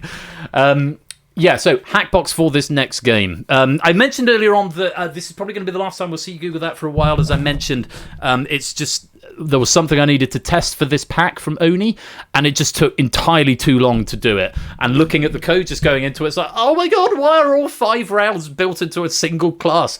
That's ridiculous. And the new template that I use now sort of accommodates for different round styles through proper abstraction and inheritance. So it's just, and all of the other games are in the same format. So any bugs, I know exactly where to look for them rather than having to hack through 2-year-old Ben's code, and not 2-year-old, but 2 years ago Ben's code. So it's also actually, it's a funny one, this. Google that. It's the second longest on rotation because it was Danger Zone and then Danger Zone 2 and then this. But we're actually, it's our Prodigy me at 2, right, in code. It was probably why it's difficult to circumnavigate, to be honest. No, I wasn't. I didn't start coding until I was about, 32 probably. No, maybe not quite that old. No, 28 maybe, 29, something like that. What was I going to say? Yeah, despite being, say, it's always been enduringly popular, but we're struggling to get writers for it. The writers are not necessarily wanting to put their hands forward for it. So what I'm going to do is probably give it a break next season, which buys me some time to rebuild it, and then I'll reintroduce it in probably season 17 once I've refreshed the software. Hopefully that'll give some writers an opportunity to maybe have a think about writing some more trivia for it as well. So probably the last game of Google that we're going to see for a while. Let me just do some continuity real quick, and then we'll get on with the game. Ash, first of all, if you're not following Ash, how to put Ben off his ooh shiny. Very much that. Go give Ash a follow. I see he's just popped onto mobile briefly in Discord, which suggests he's probably at a gig, which is what he does at this time of year. I might be wrong, but Great guy, does a lot of original and remade formats as well, so formats you might recognise off the TV. He's got a stream, in fact it's his last week of season 14 next week, so he's wrapping up the season next week, the 14th and 16th of August, Wednesday and Friday. He's got Quiz Cubed and 1,000 Heartbeats on the Wednesday, and then Equation Grid, Duke Drop, Wipeout, and All Clued Up on the Friday, and that will be his season finale. And I think he does a Duke draw at the end as well, so opportunity similar to the penny prize draw, opportunity for you to win some prizes with the Dukes that you've been earning. So go give him a follow. He's a good egg, and he's worthy of your time. Over here on this side of the world, on game night, Ash's is quiz night, mine is game night. What have we got coming up this week? Well, we've got Throwback Thursday, where we've got the Escape Artist this coming Thursday, the 15th of August. I might prepare 2 packs for that, because the Escape Artist is a slightly shorter game. It's about clocks in around 45 minutes, so I might get 2 throwback packs for that. I don't know. It depends what time I've got, because evenings this week are quite busy. I'm at a quiz on Monday. I'm at a quiz on Tuesday. Yeah, it's just all very, very, very busy at the moment. So that's Thursday, the Escape Artist. Next Saturday, if you're just here for the Saturday streams, we've got Cryptex, Distinction, and The Abyss. That should be a jolly good stream. And we've got questions from Lupine for Cryptex, Prugs has written Distinction, and Apodo has written The Abyss. So that's next Saturday. Time any of us are away from here is we had a quiz normally. The one on Mondays at my my members club. So I've got to go for an interview for an induction interview at this members club. It's sort of halfway between a gentleman's club and a working men's club. But a friend of mine got me into it, and they do a quiz. And no, I don't own the members club, Lewis. No, I am a member of the members club. But they do cheap beer. It's a good meeting spot in the centre of China. They've got snooker tables. So any club that would have me as a member. So yeah, that's Mondays, and then Tuesdays we're going to the local pub quiz. So yeah, Cryptex, Distinction, and The Abyss next Saturday. Lupine, Prugs, and Apodo, your writers there. Just looking ahead, the 22nd of August. That's down for a Google that for a Throwback Thursday stream. There is a small chance that might have to be pulled because I'm over in Wales that week with work. So it's not impossible. This is the last Google that pack for a while, and that Throwback Thursday one gets pulled. But I should be back, but it depends what time I get away on Thursday. So yeah, keep an eye on the Discord, and I'll update you on that when I know a bit more. Following Saturday, the 24th of August, is going to be a very special stream because it's my annual birthday stream. My birthday, of course, being the 26th of August, but the 24th, we've got Red Herrings, Bidding War, Hacker, and Danger Zone, and I'm going to be joined by a very special guest live and in person. So make sure you're around for that on the 24th of August. And then the super special stream as well on the 31st of August. It's all going on with even more guests going on, and I'll say more about that in due course. But lots going on. All I can say is join the Discord for even more information, and if you're not doing so already, give us a follow here on Twitch so you don't miss a stream. But generally speaking, Thursdays and Saturdays at 8 p.m. That's enough continuity and enough yakety yak from me. I need to go to the special Google That profile. For the final time, we are going to be playing Google, the final time for a while, we're going to be playing Google That. It's an absolute corker of a pack. It's been written by Oni, and let's have some fun. It's Google That.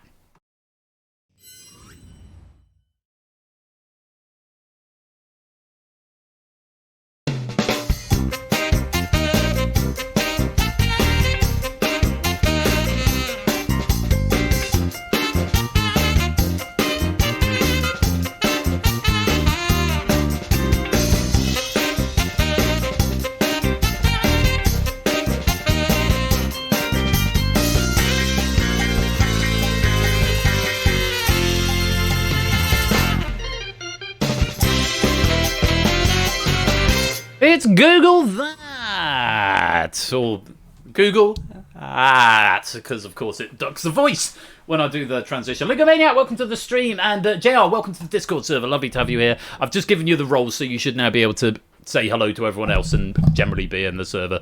Hackbox, Just to remind you, don't go through the universal controller. And hey, Poison Dart Excalibur, thank you very much for that follow. Welcome to the stream. You're just in time to play Google that. Go to Hackbox if you want to play. Hello. Welcome. Great to have you with us. Head on over to hackbox.ca and get ready to type in the room code. You'll need to sign into Twitch via the dongle on the top right-hand corner. But if you want to play, the room code is RLDR. Excellent timing indeed. And flush from his victory in the Purge, Kegler Coach gifting out a sub to JR. JR, enjoy ad-free viewing for the next month or so.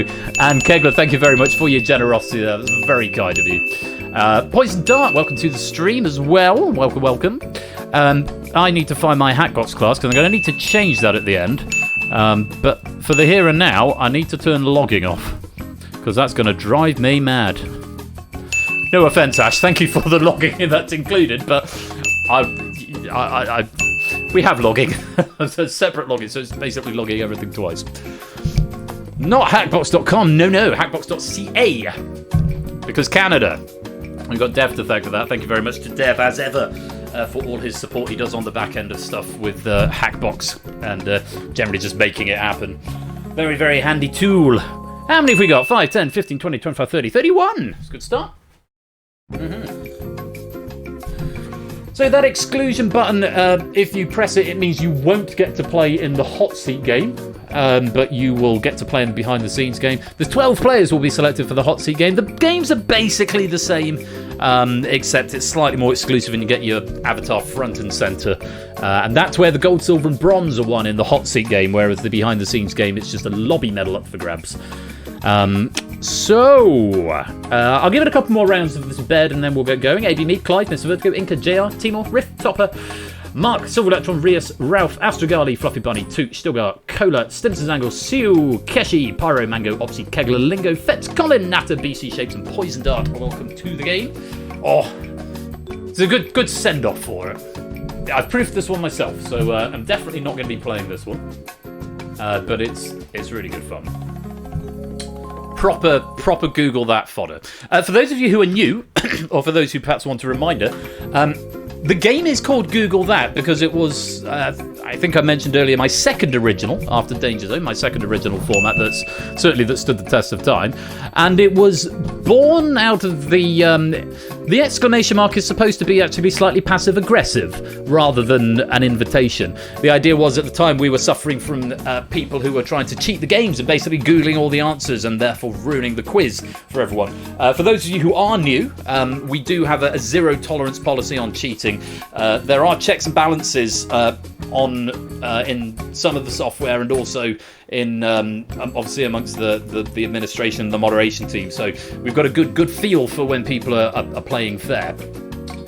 Googling and playing unfair and cheating is not allowed, and we have an absolutely zero tolerance policy. If you're found to have played unfairly in a game, you will just be banned from this community and all sister communities. It's very, very simple. So please don't. Keep the game in the spirit it was intended to be. That having been said, Google That came about because we were having a problem with this. So I invented this game where it was almost impossible to Google it and still guarantee you're going to do well. It's not an invitation to try, but that's where the title comes from. It's not an invite to try Googling stuff. It's basically a middle finger at anyone who would try and cheat. Basically that's what happened there. The sentiment basically, Google that and see if you get anywhere. That was the logic. I can't join, can you please help? Number one, are you in Hackbox, says Clive of Legend? That's the first question. I always think it's worthwhile explaining when this title comes up, especially if I know we've got a handful of new people in tonight. So I always think that's, or people who've maybe only played this game for the first time tonight, I always think that is worth explaining. There you go, Flyboy. Was it the wrong app? You in the Universal Controller. It's broski. There you go. No worries. I feel that's always worth explaining. Right, 5, 10, 15, 20, 25, 30, 34 players in. A smattering are excluded from hot seat play, which is completely fine. Don't need a microphone for hot seat play. It's just you're slightly more front and centre. Flyboy, welcome to the stream. Tell you what, I'll give this thing once more round, and the time has come to tie my hair up. Yeah, I showered about half an hour before stream, so it was all wet. You can't tie up wet hair because it does terrible things. Of course, I won't be washing it again in the morning, so I, don't want it to go horrible before going out in the morning. Going out to church, people will say, "Goodness me, the organist is wearing flip-flops and his hair looked atrocious. The flip-flops I can handle, but the hair was awful." Or something. Other search engines are available, still frowned upon, and still explicitly not allowed as well, Pyro. Right, that is enough of that loop, and it's time to play Google That.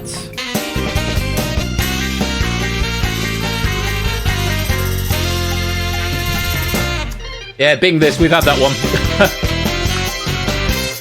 So, those are our 12 podiums. We're going to select 12 players from the people who have not excluded from the lobby to come and join the hot seat. Everyone else gets to play along in the background game, but these 12 will be the main focus of the next hour or so of quizzing. So, let's find out who is going to be playing Google That tonight. They are... And round and round we go. We're starting gliding overall. There's Flyboy, last into the lobby, first into the hot seat. Welcome, Flyboy, in gliding overall position on number 2 up there. Up in third position, there's Ralph, with your background matching your green podium very, very nicely indeed. Welcome to the game, Ralph. Great to have you with us. Let's pick some more into the centre. That would be Stimson's Angle. Welcome to the game. Left of the centre, slightly left of the centre. But Nick Clegg. Welcome on into the game. First one on the front row in yellow, it's App. Welcome, App Minky. One of our moderators here. And Salt of the Earth, great chap. Welcome to the game, Ape. Lovely to have you. Over on the left-hand side in the middle, there's Timor. Welcome on into the game, Timor. Nice to have you with us. Welcome, welcome. Over in Corbin Corner, there's BC. Welcome on in, BC. Great to have you with us. A few more that we need to pick. Is that halfway? I think we're just about halfway now. So, on to the far right. There's Topper. Topper on the far right.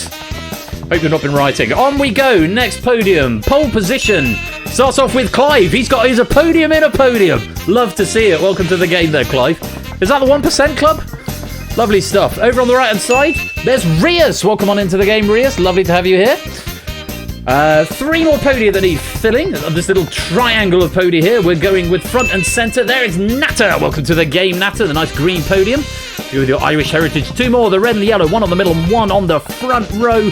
Going to the middle row first. That's Keshi. Welcome on into the game, Keshi. Great to have you here. And that final podium is going to be taken up by Mark. Welcome to the game. Welcome to all 12 of you. I hope you're ready to play Google That tonight. So, Clive, it came up on Facebook the other day. There was just a clip, because it shows me clips from things, because I don't ever seem to actually watch many TV shows. I think it's one of the side effects of making them, is that when you come around to it, it's like you don't want to watch them anymore. I watch some of them, but there was a clip came up on Facebook, and it was just sort of going through, and I was like, that's Clive. I think it was 1% Club. I don't know if that's a secret. I mean, it's the fact it's on social media. I hope I've not spoiled anything there, but it definitely came up on social media. Is this a known? Good, you won! Boom, lad. I'm sorry, I'll never do that again. I don't know why I've done that. I've never done it before, and I'm never going to do it again. But well done. I didn't know that. I will make an effort to go. Yeah, Unfenced is right. Nobody enjoys taking the work home with them. I mean, I kind of do, because I sort of do this at the weekend, which is basically almost exactly the same as what I do at work. Not exactly the same, but there are an awful lot of similarities. But I think I just enjoy doing quizzes and hosting quizzes more than I enjoy watching them, maybe. Anyway, yeah, Clive's been on television. Oh, there's a power user alert that we just heard that click, although I think it's Asterisk's laughs in question, right? Indeed so. My, I've got an entire page of raid message suggestions. 555 up there. I've got 25 recommendations, so we'll go through those in a bit. Anyway, oh yes, prefixing with, prepending with an asterisk. We'll do that. Yeah, certain users have got power user status, so if they put an asterisk before their message, I get a pop and a special little pane. Anyway, rabbiting on.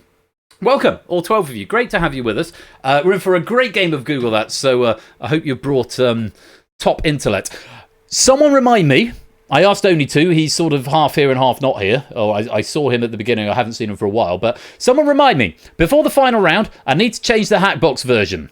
It's currently on version 1. I need to change it to version 2. I could do it at the start, but I don't know if it'll just break anything else. Dev, you might be able to tell me if you're still here.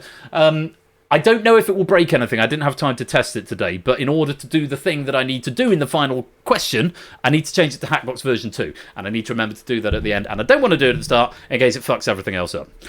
There you go. That's my 1 F-bomb for the stream. Round 1!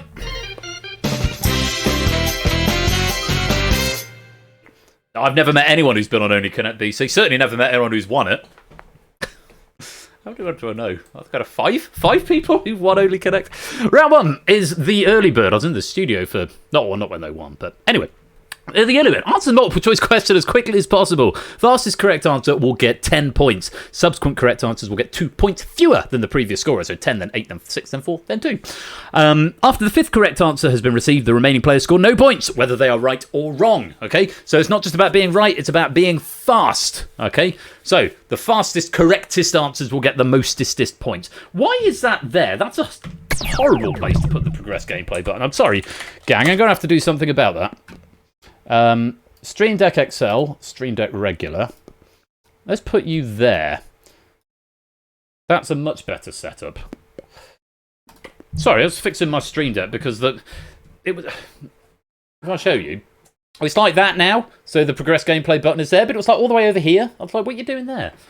It was not it. You two only need 1 more for a team then. Memory bank breakaway countdown 15 to 1. Yes. Anyway, you all know the rules. Here we go. Here's a question. 4 options and 1 question. Good luck. Here's your first. 20 seconds. What colour is a fire truck? Is it the central stripe on the flag of Bulgaria, the central stripe on the flag of Armenia, the central stripe on the flag of Germany, or the central stripe on the flag of Luxembourg?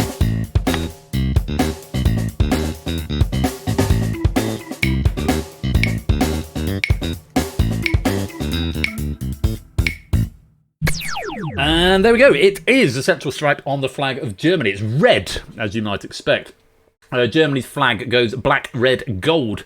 Armenia's goes red, blue, gold with red at the top. Bulgaria's goes white, green, red with the red at the bottom. And Luxembourg goes red, white, and blue with the red at the top. We needed the central stripe. Oh, fuck me. 2 F-bombs. The central stripe on the flag of Germany. Keshi was fastest for 10, BC second, Timor was third, and Flyboy was 4th. Everyone else getting that one wrong, so those are the only points going out. Let's reset the podiums and go on to question number 2. Take a look at this. Which of these cuts of beef is closest to the head of the cow? Round, short plate, chuck, or flank?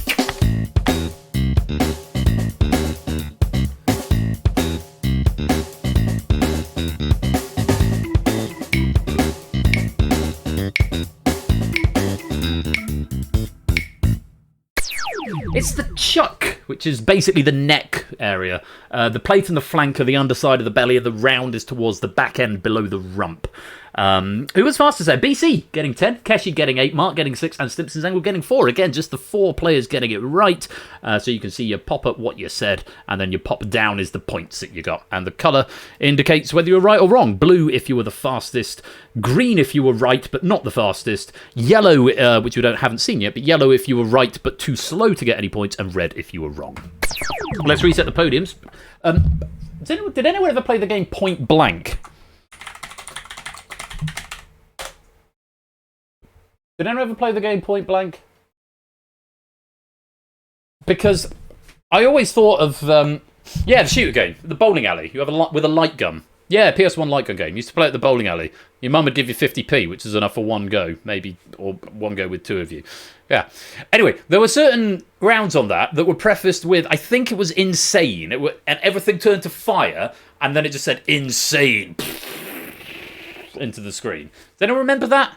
It's a very, very niche memory. I do appreciate that. I'll try to find a video of it. Anyway, the reason I bring that up is because I want to bring that onto the Stream Deck for a button when we get a question that I think, as the proofer, is deemed to be insane. This is a hard question, is what I'm getting at. Good luck. Fingers on keypads, and here it is. Yeah, the 1 in 4 per round. Playing machine there, but well, they got one at NQ64 in Cardiff, which is always good yarn. I've got a whole stack of tokens for NQ64 in Cardiff there. At some point, I will go back and be able to use them. I bought far too many last time I was there. Anyway, tough question coming up. Take a look at this. According to the official rules as set in the 2002 Tetris Guideline, which of these tetrominoes represents the shape with the highest UK Scrabble value? The orange one, the purple one, the yellow one, or the cyan one?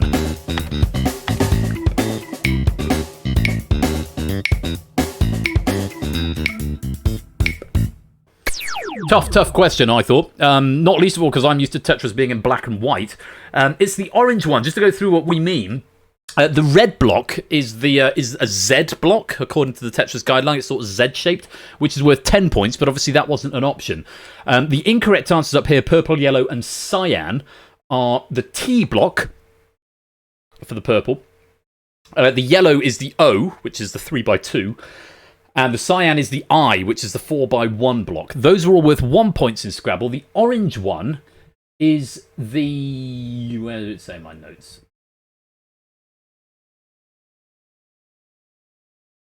It doesn't actually say. I haven't written it down in my notes. It must say in the citation. I'm not. It's not in my trivia, but it must have said in the citation because it got through. I think it was worth 3 points, whatever it was. What shape is the orange block? L. It's the L shape, which is worth 3. No, L is worth 3 in Scrabble, I think. Or maybe it's C. I'm going to have to look this up because it wasn't in my trivia. Orange block Tetris. It's L. Fairly sure L is worth 3. L in Scrabble. Oh, it is only worth 1. Ooh. Thank you, Power User Alert. Okay, L is worth 1. Yeah. I feel then something might have slipped through here. And it might be my fault because I thought L was worth 3. I'm allowed to because I'm the host. Maybe it's J. Orange block Tetris. I mean, it looks like an L.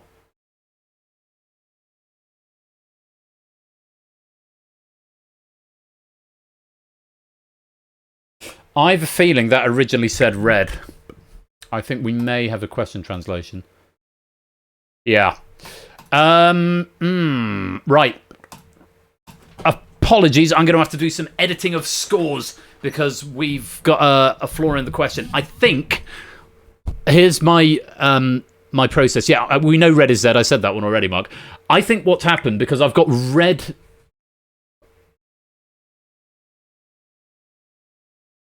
Yeah.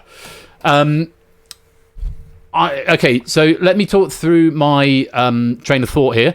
What I think has happened, because Oni's referenced the red one in the notes, which he said is worth 10, but the correct answer has been put down as the orange one, which is also worth 1 point. So all of the answers were worth 1. I think what's happened is when I've proofed this, I thought the red has been put down just for the purpose of something, and I've looked it up and saw L and thought, oh, L is worth 3, and not bothered to check. So that's probably on both of us there.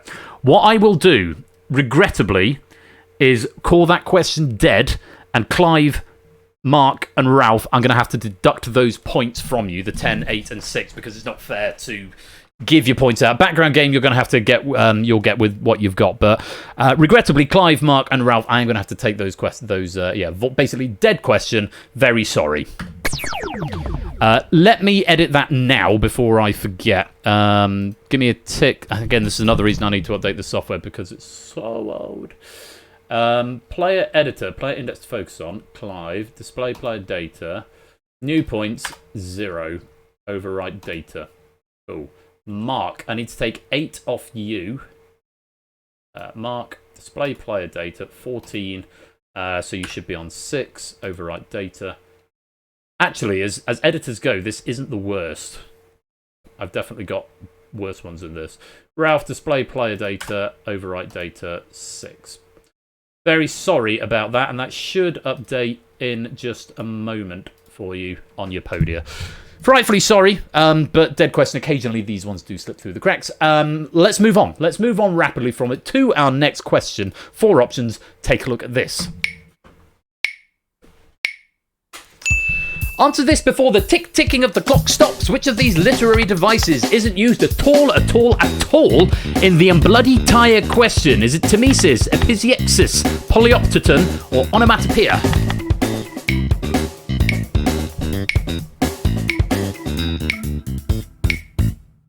Have you not, BC? I've had a question with at least 2 of them in before.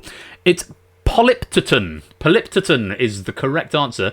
Polyptoton is the use of putting multiple words with the same root in the same sentence. For example, judge not lest ye be judged, and the like. There is no example of polyptoton in that sentence. Tmesis is the act of putting a word, usually a swear word, in the middle for emphasis. Commonly used every bloody where in the north, or in this case, in bloody tire question. Yes, so that's an example of episiuxis. Onomatopoeia is a word that sounds like the noise it makes, so tick, tick, tick. You've got tick, ticking, that would be an onomatopoeia. And the other one, tmesis, that's the repetition for dramatic effect. So at all would be your example of tmesis there. Like pow, baff, or kapow, or indeed tick, tick, ticking, which was the perfectly good example that I gave. But yes, that is also another example of onomatopoeia. Like desk is onomatopoeia. Desk. Or like pen. Sorry, nicking Rob Brydon's material there. Let's reset the podiums. God, this is round 1. This is supposed to be the fast round. Let's go on. Question number 5. You'll like this question. Bit friendlier. Let's see what you make of this. Which of these is the lowest number? Star Wars films released before 2000, Jurassic Park films released before 2000, Indiana Jones films released before 2000, or Saw films released before 2000?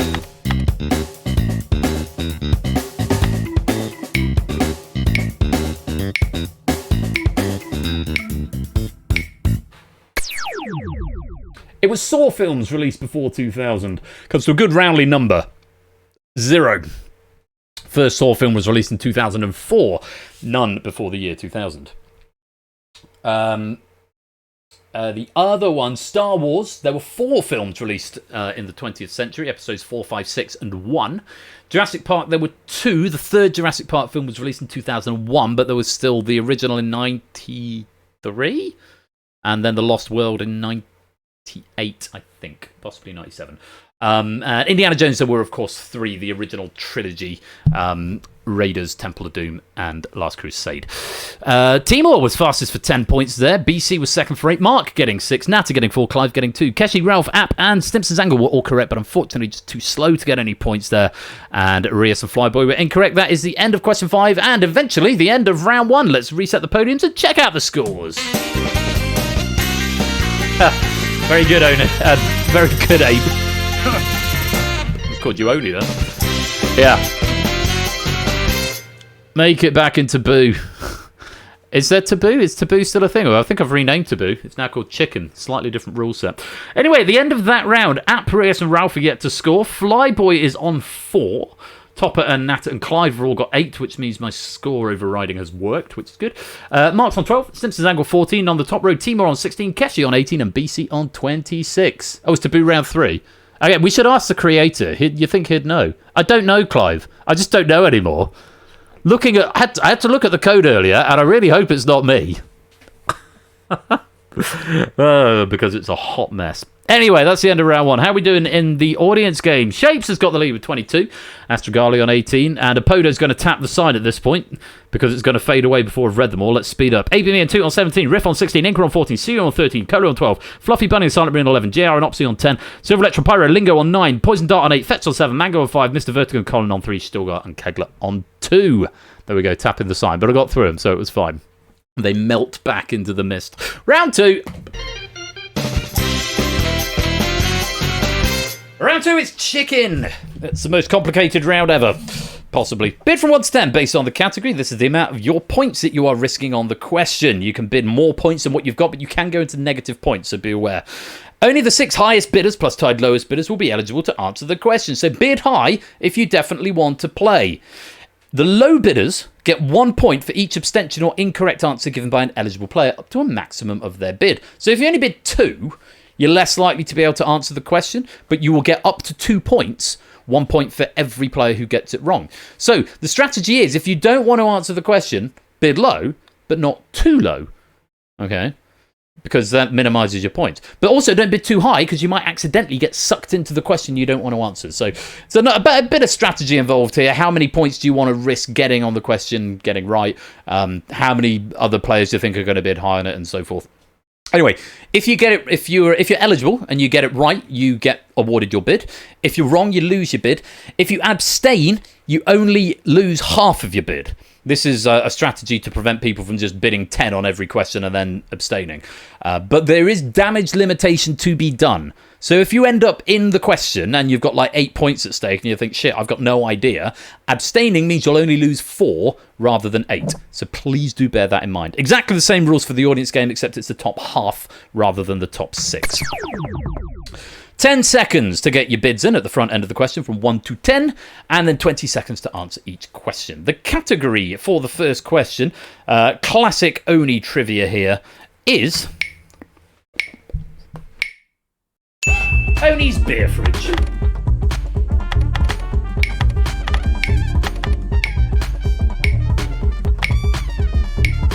Give you all an idea of where you're lying, just the 1-pointers sitting this one out, Clive, BC and Flyboy. Hoping to get 1 Luigi point for sitting this question out. Everyone else is eligible. A lot of players bidding 2. Ralph, Timor, Simpsons, Angle, Rios, Natter, Mark and Top are all bidding 2 here. And unfortunately, they're all probably didn't want to, but they're all going to have to play it. App bidding 3 and Keshi bidding 4. I don't know if any of them expected to play, but you're going to have to, I'm afraid. So 20 seconds to answer a question on Oni's beer fridge. Read it carefully. Here it is. The beer that gives its name to a famous compendium of world records is, specifically, what 5-letter variety of beer?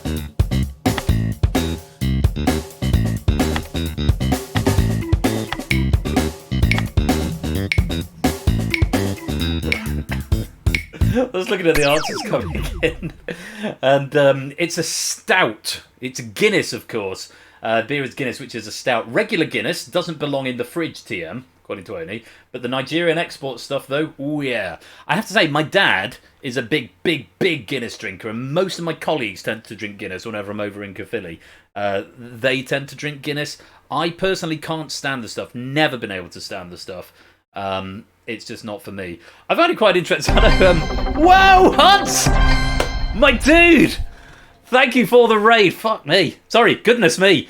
104 viewers, Huds. Thank you for the raid. Welcome on over, everybody. Huds, you were my raid target. You've taken that away from me now. I know Huds was the raid target because Huds 601 from Club 601, and let's give him a little shout out if you're not following him already. Shout out Huds 601.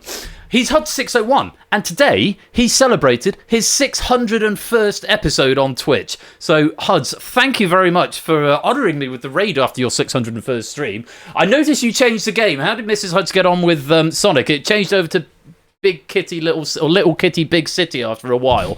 But yeah, how did you get on with the rest of it? And yeah, congratulations on the 601 as well, bruh. Hope all was well, and welcome on in, everybody. Ponjos, Drive-In, Grawlin, Palia, Chessyberry, Suti Bunsen, Sonic Chiggy 5962, Ridiosu, Cornell, Amaltheda, Delta the Techie, Hud, Silic Dev, Zeebs, Sonic Anim, anyone else who's come over on that raid. Huds, thank you so much. It's really kind of you, bro.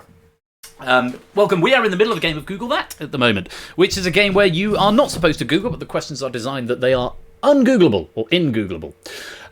So yes, welcome all of you. You're very welcome to take part. If you want to go and join in at the Hackbox room, the room and the code are on the screen right there. Got lost temporarily. No worries, Danger. Welcome on in. Great to have you. Yeah, I've never liked stout. I think I did notice there was something I was going to comment on. It is now, Pelea. It is. About the teetotalers getting it wrong. But no, Guinness is very much not a lager. It's a stout.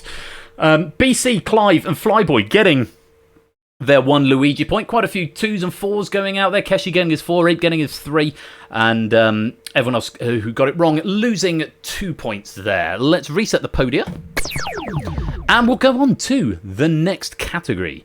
Bidding from 1 to 10. I invite you to look carefully at the capitalization here.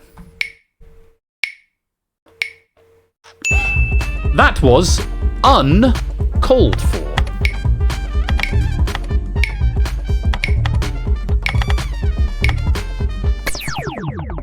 PC, the only one sitting out, the only 1 point bidder. Again, lots of 2s. Flyboy, Ralph, Timor, Stimson, Zango, Rias, and Nat are all bidding 2. And unfortunately getting dragged into the question. Abe's going for 3, Mark going for 4, Keshi and Clive going for 5. Topper's actually going for 6 here. Used to drink this, but now I just drink Carling Tops at the pub. Foster's at home. Hey, if it works in Boundaries, welcome to the stream. Welcome KM, Lone Mouse Wolf as well. Lovely to have you all here. Lager isn't a beer. My publican father will be turning in his grave reading this. Well, I'm on the cider tonight, wherever the camera's gone. Inches. It's my new favourite cider. It's very good in the summer. So, good range of bids here. That was UN called for. Short answer required and 20 seconds to find it. Yeah, Inches is well good as well. I might have to get... This one's almost out. That's how hot it is. I'm going to get another one at the end of this round. Good luck. 20 seconds. Here is the question. What's the next part of the sequence? B, BG, KA, BKM.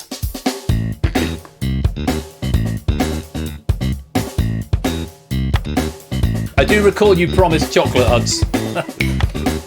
Lurking is very welcome. Thank you again for the raid, my dude. And I hope you had a good time. AG is the answer. Everyone needs to go and follow HUDs as well, if you're not following them already. Big idea. Oh, Raiders, incidentally, if you have just joined us, you're very welcome to take part with the Hackbox page and the room code. If you could keep answers out of the chat until after the question has been revealed, that would be great. It's just sort of house rules here. We'll just keep spoilers out of chat until the question is out of live play. That would be amazing. Thank you very much. AG is the right answer. No one getting there. LZ, Mr. UN leader, MTUT. No, so what we've got, and Shapes, I think, got it, Antonio Gutierrez. Yes. You've got BBG, which would be Boutros Ghali. You've then got KA, which is Kofi Annan, and BKM, Ban Ki-moon. These are the last 4 Secretaries General of the United Nations. Boutros Ghali, Kofi Annan, Ban Ki-moon, and the incumbent Antonio Guterres, respectively. Very well done if you got that in the audience game. BC getting his 1 Luigi point there. Everyone else losing points. Only 4 attempting it. Clive losing 5 there. Everyone else doing minimal damage. Let's reset the podiums and have something more in my wheelhouse. What, politics isn't your wheelhouse? Well, politics is my wheelhouse, but this is even more in my wheelhouse. Take a look. Bidding 1 to 10 on the subject of an exclusive taste in music. Zeeb's Master of Puns. Welcome to the background game. Several jokes on Brit TV. Yeah, Boutros Ghali. It means Peter expensive, apparently. Timor, Stimson, Angle, Rias, and BC all bidding 1. You are ineligible to play this question, hoping for 1 Luigi point. Top and Mark, Ralph, Flyboy all bidding 2. Natter, App, Keshi, and Clive all bidding 3. All eligible for this question. No one's bidding particularly high in this. You're scared of Topper's questions. Well, I can tell you this one is multiple choice-ish. See what you think. Take the 7 natural musical notes A to G. Which one of these notes does not appear either as a string on a standard tune guitar or as the top note of a full-size grand piano?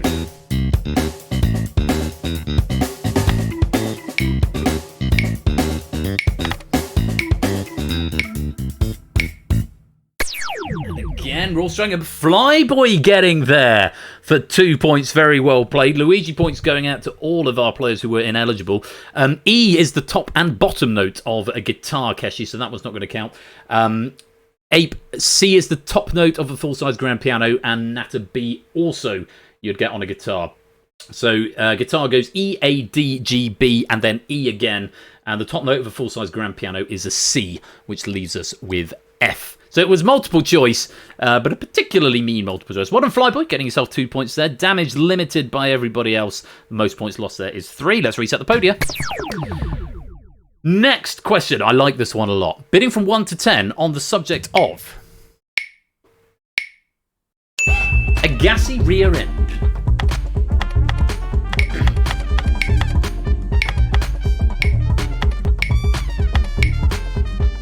There's our first 10. Ape bidding 10 on the question.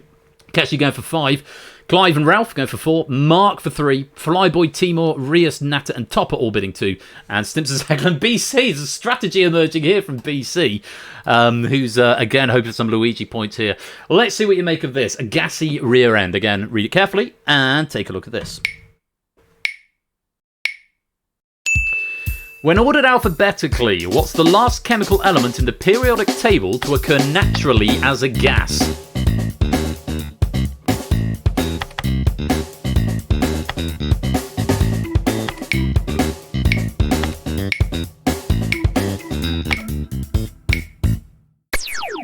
It's xenon. I don't know, Keshi, if you read the question and said, I thought first. There might be first, argon. Would that be the first alphabetically?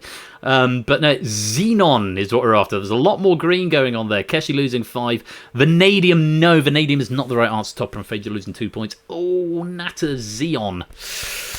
That's a tough call. That's a very tough call because in the same noble gases, you've also got neon.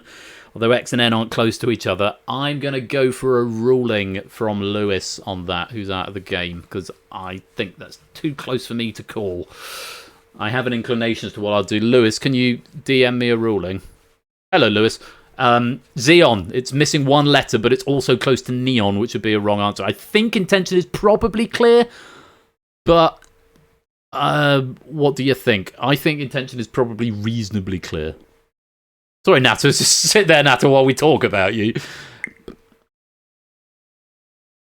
X and N not close on keyboard, intention clear, allow on this occasion. That was what I was leaning towards. So let me remember how to do this, Natter. We will give you that. Denatamol. There you are. Zoom. And we go tick. There we go. And we turn it into a +2. Lovely. Yeah, xenon. Xenon is what we wanted there. Ytterbium, yttrium, zinc, and zirconium all occur naturally as solids. That reminds me, the concert I did last week, I sang Tom Lehrer's Elements song. Let me see if I can find it.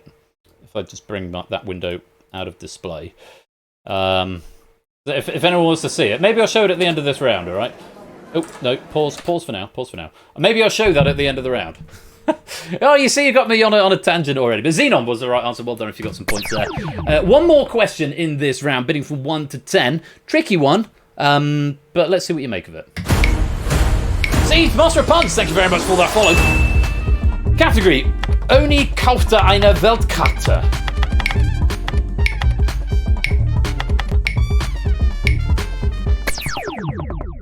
I think I sort of preempted it. Lots of people bidding 1 there. Ralph, Timor, Stimson's Angle, Rias, PC, and Topper not eligible to answer, but hoping for 1 Luigi point. Natter's gone for 2. Ape and Clive going for 3. Mark for 4. Keshi and Flyboy have gone for 10. Let's see what you think. I don't even... What does that even mean? Only kaufte eine Weltkarte. Only bought a map, I think. Let's take a look, see what the question brings. Good luck. Take a European country, remove its first and last letters, add an N on the end, and you have that country's name in German. What's the country? Either in English or in German.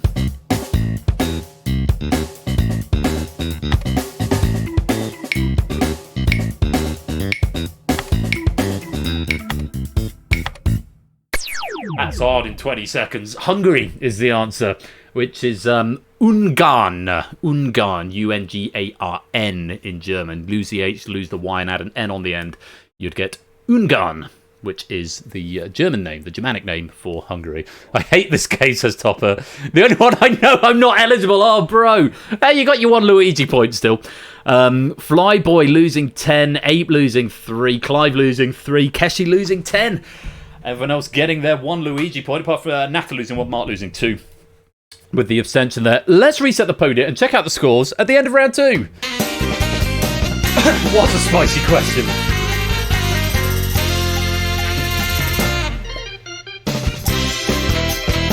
Well, the Luigi strats have worked for BC. He's in pole position on 31. Simpson's Angle gliding overall on 18. Timor is in third on 16.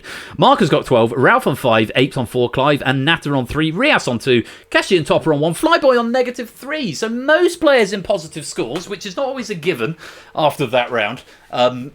It's positive scores all the way. You can't lose any more points from this point onwards, so that's all good. Good hustle, and lovely questions from Oni. Good thinky questions, which we like to see. Let's take a look in the audience game. Shapes in the lead, 43. Riff and Cola both have 26. Toots on 21. Astragali on 18. Ingra on 17. ABME 16. Fluffy Bunny 14. Lingo's on 13. Vets is on 12. Opsy's on 9. Silver Electron, Pyro, Mango, and Silent Marine are all on 8. Suyu is on 7. Colin's got 5. Silgar's got 2. Mr. Vertigo is on 1. Cayenne is on -1. Poison Dart -2. Zeeb's -5. Keglin -6. And JR on -17. Shape still out in front. Opportunity to go and get yourselves another drink. I shall be doing the same. BRB.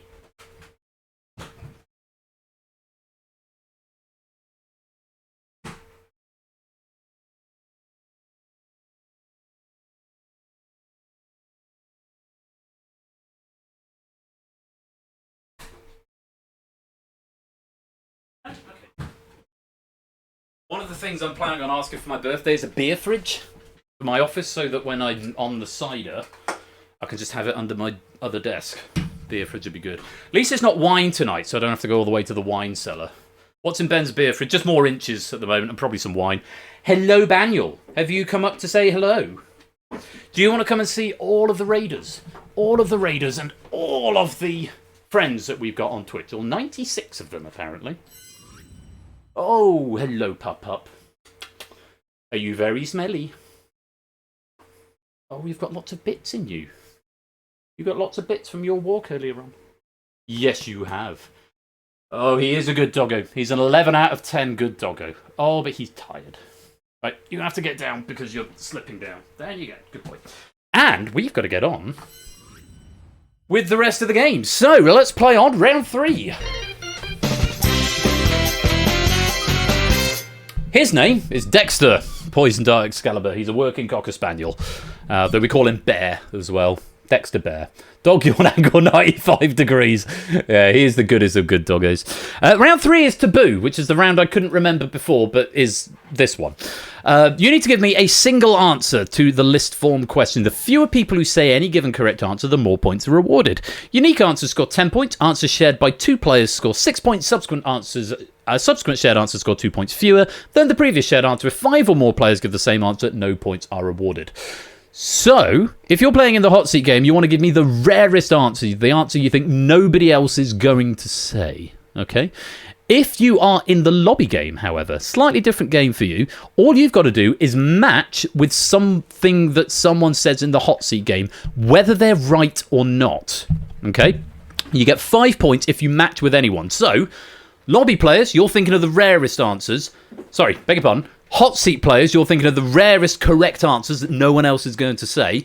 Lobby players, you are trying to match with them. So they're thinking of the rarest answers. But of course, in this game, sometimes the rarest, the most obvious answer is the rarest answer because no one else is going to think of the most obvious answer because it's obvious. They're going to think of the rarer ones. So there's a bit of strategy that's going on here. And read the bloody questions is also very important here, Kashi, okay? Those are the rules. Hopefully that all makes sense. No bidding in this round, just 20 seconds for each one. And this is a round that always gives me a headache in marking. So let's see what happens. Fingers crossed, touch wood. Question number 1. Take a look at this. Just one answer from each of you. Good luck. 5D chess time, indeed. Name a playable character from any arcade release of Street Fighter 2.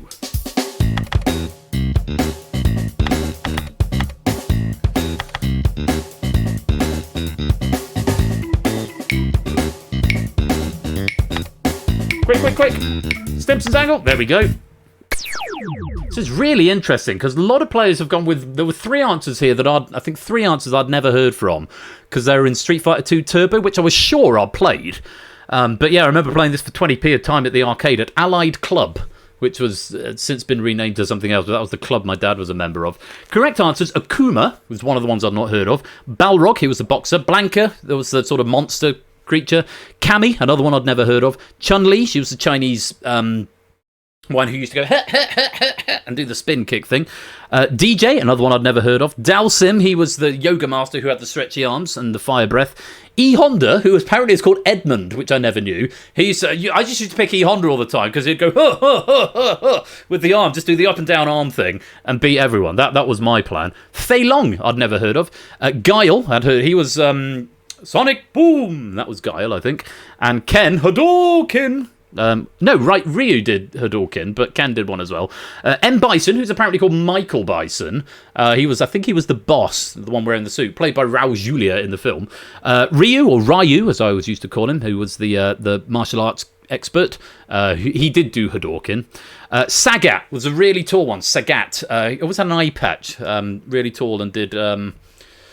what did he do? Python uppercut. That was Sagat, wasn't it? T-Hawk I'd never heard of. Vega was the one with the claws, the cage fighter. And Zangief was the wrestler. Another raid message suggestion has come in. Akuma Matata. Nice. Like it. So let's just go through the points here. No one going for Akuma. One going for Balrog. That was Ape. 10 points for you. Well done. One going for Cammy for 10 points. Well done, Mark. One going for Chun-Li for 10 points. Rias. Very well done.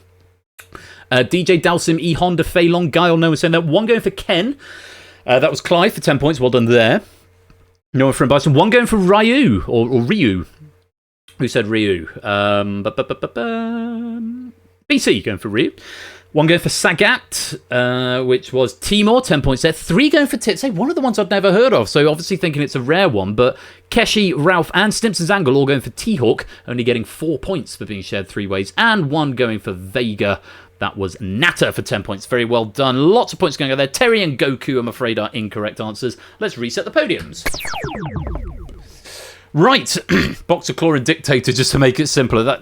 I suppose that makes sense, doesn't it, actually? Boxer, Claw, and Dictator. The Spanish guy with the mask and the clawed glove thing, yeah. And then at the end, if you beat them, they had like a bloodied face. Fun fact, that's where in Battlefront, when the player avatars come in, that's very loosely what I based off sort of the Street Fighter versus things. So they weren't in boxes in Street Fighter, granted. In Japan, M. Bison was the boxer. Balrog was one of the claw, while Vega was... Really? Ah. Well, every day's a school day. How about that? Question number 2. Hopefully something a little easier, something for everyone here. Take a look, see what you think. Just one answer. For me, it was Tuesday. The name of a poker hand if you're playing with jokers in the deck.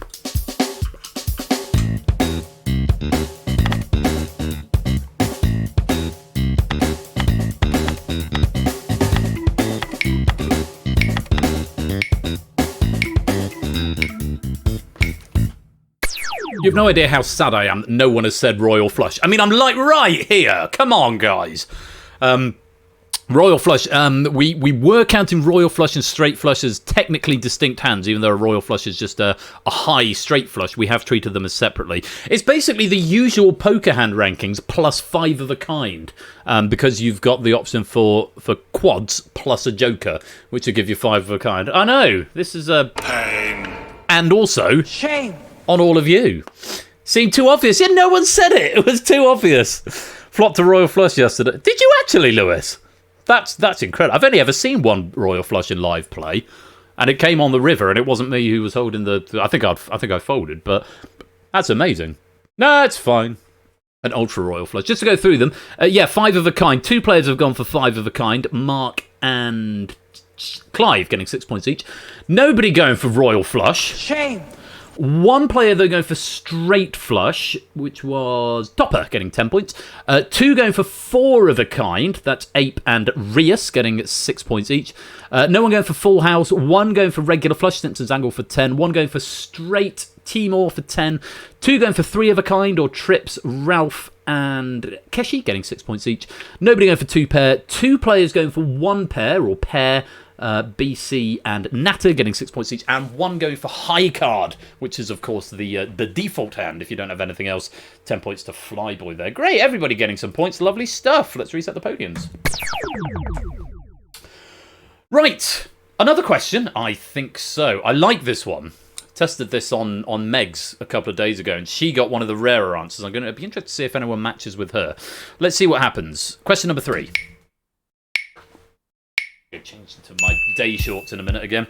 Name an actor who played one of Ocean's 11 in either the 1960 original film or the 2001 remake. I'm going to go find some gym shorts. 2 on.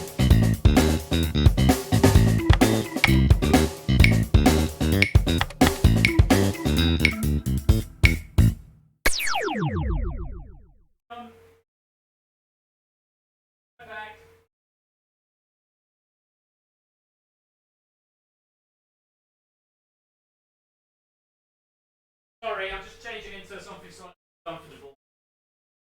I hope you can hear me. Sure you can. Oh. Sorry, changing back into gym shorts because the yeah the evening shorts were getting a bit much. Right. Richard Benedict, Joey Bishop, Richard Conte, Sammy Davis Jr., Norman Fell, Clem Harvey, Peter Lawford, Buddy Lester, D. Martin, Henry Silver, Frank Sinatra, Casey and Frank Sinatra. That was the original. Then Casey Affleck, Scott Kahn, Don Cheadle, George Clooney, Matt Damon, Elliot Gould, Eddie Jemison, Bernie Mac, Brad Pitt, Carl Rayner, and Chin Shaibo in the remake. Stacey Shaw, Tom Hanks, Tom Cruise, Connery, Julia Roberts, all incorrect. Julia Roberts was in the remake, but she wasn't one of the eponymous 11, so we can't take it, unfortunately. 2 players going for Sammy Davis Jr., which is, I think, what Meg said. 6 points each to Keshi and Mark for that. Well played. And 2 going for Frank Sinatra as well. Ape and Natter, 6 points each there. And then 1 going for George Clooney. Clive, 10 points for you. Well done. 1 going for Matt Damon. That was BC for 10. And 1 going for Brad Pitt. That was Stimpson's Angle for 10. All the others were wrong answers. Yeah, a lot to choose from there. I feel like I'd probably have gone with Bernie Mac were I playing. But there we go. Lots of points going out. Let's reset the podium. And on to the next question. Question number 4. Think carefully about this. Here it is. Give me a line either on the London Overground or London Underground following the Overground's new line names scheduled to arrive in autumn 2024.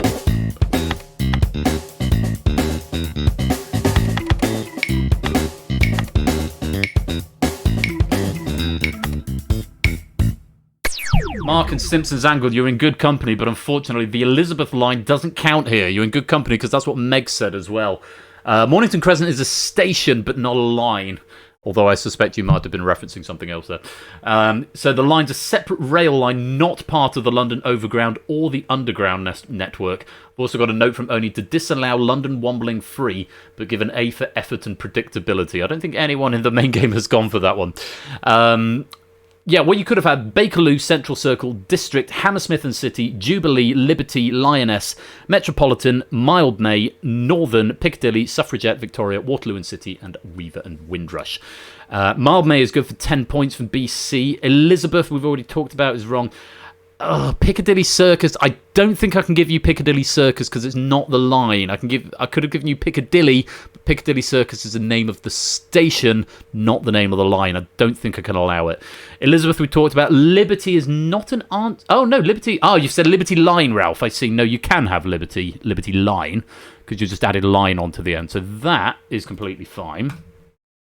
Liberty Line. I need to condone this as, don't I? Condone as Liberty. Is that how I do it? Yes, for 10 points. Jubilee is fine. Waterloo is good. Victoria is good. 2 people saying Victoria for 6. Keshi, same argument as I've done for Ralph there. Jubilee Line is fine.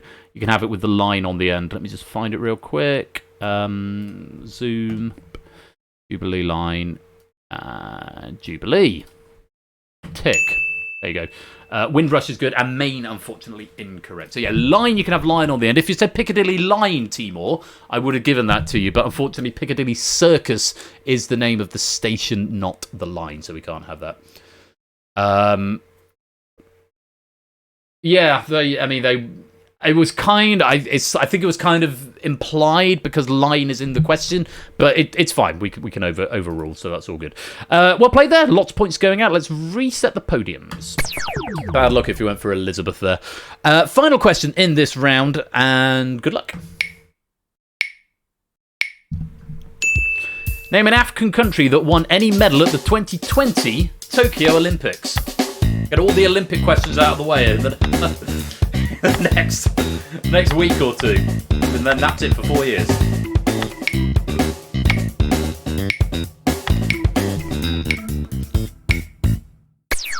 We'll add a disclaimer from Oni here. He tried to do this for the 2024 Olympics, but his timing went all off, and it turns out the Olympics is ending the day after this pack's airing, i.e. tomorrow. Whoopsie. But to be fair to Oni, I did, and also to Zeus from earlier, and to Hex, I asked them to pull these packs forward, because this schedule was originally going to go out on the 31st, and then I became available on this Saturday, and the 31st became something special going to happen. So it all worked out in the end, apart from this one question. Answers: Botswana, Burkina Faso, Ethiopia, Ghana, Cote d'Ivoire, Kenya, Morocco, Namibia, Nigeria, South Africa, Tunisia, and Uganda. All correct answers. One going for Morocco, one for Nigeria, one for South Africa, one for Tunisia, and 2 players going for Kenya, Ralph and BC, for 2 points each. Wrong answers there. Eswatini, no, unfortunately not. Chad, no. Egypt, you'd think, but no. Guyana and Senegal, none of those have won a medal at the 2020 Olympic Games, sadly. So, that is the end of question 5. It's the end of round 3. So, let's reset the podium and check out the scores. That is a beefy guy. So I put it. Solid logic there, right? Yeah, right answers are good. They all count. So, at the end of round 3, Flyboy's on 17, Keshi's got 23, Rias on 24, Topper and Nata and Ralph all on 31. Interesting to have a 3-way tie in this game at this point. Ape's got 32, Mark on 34, Clive on 39, Timor is on 46, resolutely sticking to that 3rd place podium. Simpson's Angle is gliding over all on 52, but BC with a thonking great lead at the moment of 73. All of that could change, though, in the final 2 rounds. Let's check out the lobby scores. Shapes sticking bolted and riveted to the top of the shop on 53. Riff and Cola on 36. ABME's got 31. Fluffy Bunny 29. Astrogali and Lingo on 28. Fetz has got 27. Toot 26. Colin on 20. Silver Electron, Pyro, Silent Marine on 18. Inca, Suyu are on 17. Mr. Vertigo 11. Zeebs on 10. Opsinger and Kegler on 9. Mango and Poison Dart on 8. Stilgar on 7. KM on 4. And JR on -7. All of this could change, though, because we're about to go to round 4. Now, Oni and I had a little bit of back and forth on the gradient. This is one of the really interesting things about question setting and proofing, is that the idea of question difficulty can be a little subjective. So it was a really good process we had back and forth. All of the questions in this round, by the way, are bangers. But we had a little bit of back and forth. We settled on what we've gone for. I think you're going to have a lot of fun with this round 4. Let's take a look at the rules. No, you don't, JR. Nope. Once pennies are in your bank, they cannot be taken away, even with negative scores. Professional, absolutely. Professional. Just an invoice in the post, yeah. So, round 4 is the blind auction. At the front of the round, you need to bid on how many questions you can answer on a pair of categories. There'll be 10 questions. You need to bid from 1 to 10. Abstaining from bidding gives you a default bid of 1. Okay? So that's the first thing. At the very beginning, you're given 2 categories, and you'll alternate between the 2 questions. How many of those do you think you can get right? As long as Ben doesn't know your postal address, you're okay. Okay, so you're going to get 10 increasingly difficult questions, and they'll be alternating between the 2 categories. Each question is worth increasingly more points. So the first one's going to be worth 1, and then 3, and then 5, and then 7. It seems odd, but after 10 questions, they add up to a perfect 100 points if you can get all 10. I don't believe it's ever happened in nearly 4 years of playing this game. Hello. The best is from our sponsor, JR Plays Games. I'll pay in advance, winking face. Thank you very much for the 100 bits, JR. Much appreciated. Yeah, so you've perfect 100 points if you can get all 10 correct. Here's the catch. You put that bid in at the beginning. If you successfully answer the number of questions that you've bid, you bank your points and you're frozen out of the rest of the round. So let's say you bid 3 and you get the first 3 questions right.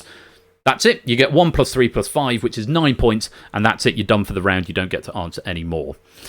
If you get a question wrong, you increase your bid by 1. So if you bid 2 at the beginning and you get the first one wrong, not only do you not get the points for that first one, but your bid increases to 3. Okay? So there's a lot of damage that can be caused by being wrong. But there is no penalty for abstention. So here's where it gets interesting. You could bid 3 and then ignore the first 5 questions and answer questions 6, 7, and 8, which of course are harder, but are worth more points. It's entirely up to you how you want to play this game. A common strategy that we see a lot is people bid low at the beginning, get a bit of a sense of how the questions are going, and then they get one wrong on purpose to increase their bid. It's a strategy you might want to employ. Bloody hell, Lewis. Did you get paid off for it? I'll continue that conversation. Sorry, Lewis has just DM'd me. Okay, so a lot of strategy to think about. What is important, though, is if you fail to get your bid, you get no points for the round. So if you bid 9 and you get the first one wrong, obviously your bid increases to 10, and there's only 9 questions left. There aren't enough. You get frozen out. So that's if it becomes impossible for you to reach your bid, you're frozen out for the rest of the round. And if you don't get to your bid by the end, then you get no points. So it's a sort of a Jeopardy thing. How far, or push your luck thing. How far do you want to push it? How many questions do you want to risk getting right? Bearing in mind the penalty for not meeting that bid is no points at all. Of course, bidding low means you could have regrets because you could have had more, but having fewer is better than having none, if that makes sense. Okay? So, bidding from 1 to 10, how many questions do you want to attempt? Bearing in mind you can inflate it later on. How many questions do you want to attempt on the subjects of names and numbers?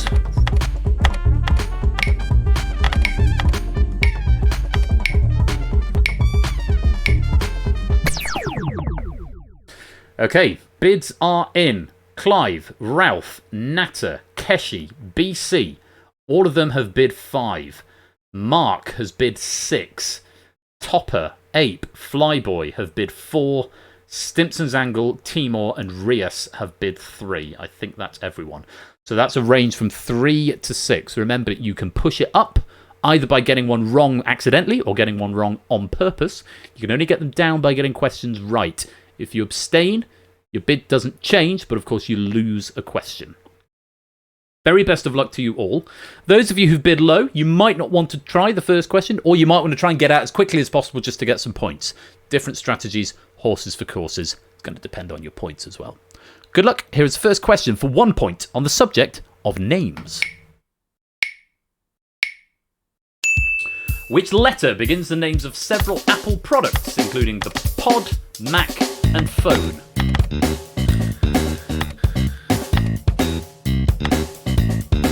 Everyone's attempting it.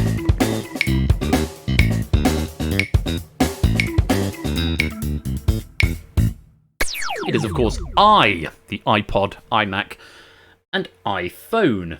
Only one of which I have within arm's reach at the moment. iPhone. I've got an iPad down there. I've got 2 iPads. One of them won't charge, though. And an Apple Watch, but none of the other 2. I was the correct answer. Everyone attempting it, so everyone is down 1 on their target. Interesting strategy, especially for those with low bids. One thing I will add, if you want to throw a question, can you make it really, really obvious with your answer that you're trying to throw it? Don't. If you're getting it right, just preface it with throw, but the correct answer is, or whatever, but put throw or something in your question, because sometimes people have tried to throw a question and then accidentally got it right, or it looks close enough that I then have to say, did you mean this, or should I be condoning that, or whatever. So if you're... Don't make Lewis have to give a ruling, basically. Yes, that. So if you're throwing a question because you want to artificially increase your bid, please make it really, really clear that that's what you're doing. For now, everybody getting it right. It is I. Bids all dropping by 1 point. On to question number 2. This is worth 3 points on the subject of numbers. Let's put second rule of Fight Club. That'd work. How many days are in a fortnight?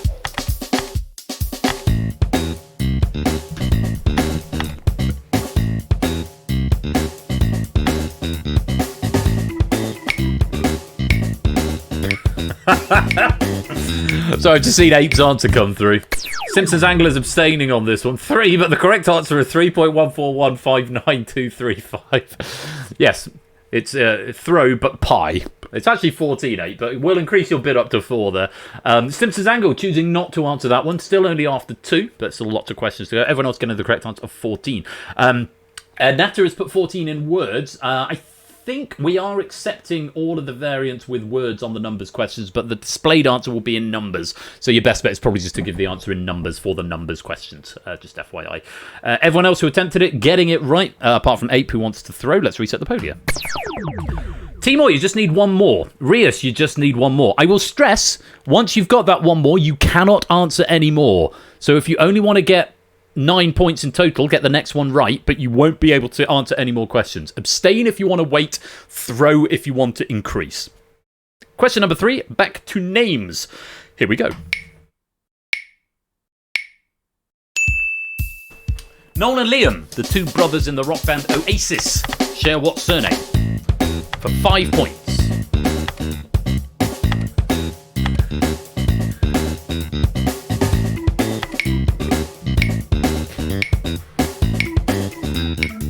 first one's attempted. There's 2 throws in there and 1 spelling, which I'll condone for Simpsons angle. Gallagher is the correct answer. A fortnight is 2 weeks, by the way.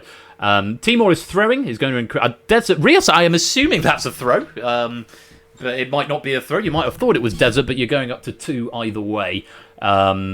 Simpsons angle, I will condone that because that is close enough. Let me just find you. Simpsons angle. And zoom. Gallagher, phonetically plausible. You require 1. Rios and Timor, we're going to increase your bids. And let's reset the podium. So Rios and Timor now back up to requiring 2 from the remaining 7. Simpsons angle and Topper and Flyboy, you just need the 1. Up to you when you go for it, or indeed if you want to throw to increase, or just wait until there's a question with more points that you think now is the time. Entirely up to you. Still quite a few 2s and 3s in there as well. And a message from our sponsor, Samster Samster. What is C. Millie Bobby Brewen's real name? What? Are you high, Samster? Thank you for the 51 months. Resubscribed for 47 months, but been subscribed for 51 months. It was weird, it tells me 2 numbers on the thing. But thank you for the 51-month subscription, Samster. Very much appreciated. Hope you're keeping well. Millie Bobby Brown, I think that is her real name. On we go. Question number 4 on the subject of numbers. Take a look. I wonder where he was. For 7 points, a reference to the year the US Declaration of Independence was signed. How many feet tall is One World Trade Center in New York?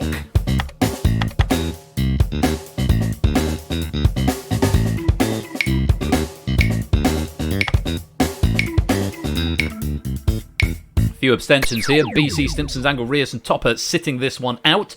Everyone else getting the correct answer of 1776. Opened in 2014, this 94-floor skyscraper was built on the site of the original World Trade Center, overtaking the Sears Tower as the tallest building in the United States.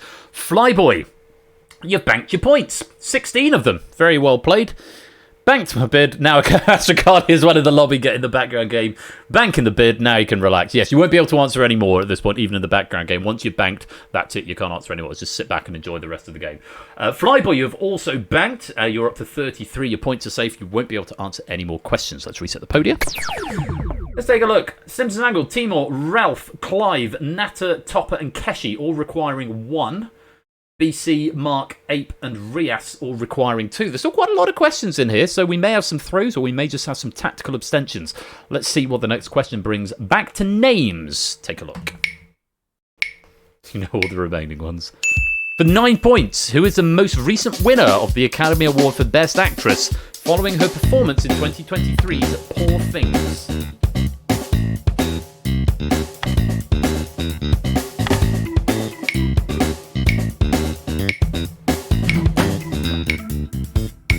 Definitely don't know this one, so I feel good. Emma Stone is the answer. It's her second award, having won in 2017 for 3 Billboards Outside Ebbing, Missouri.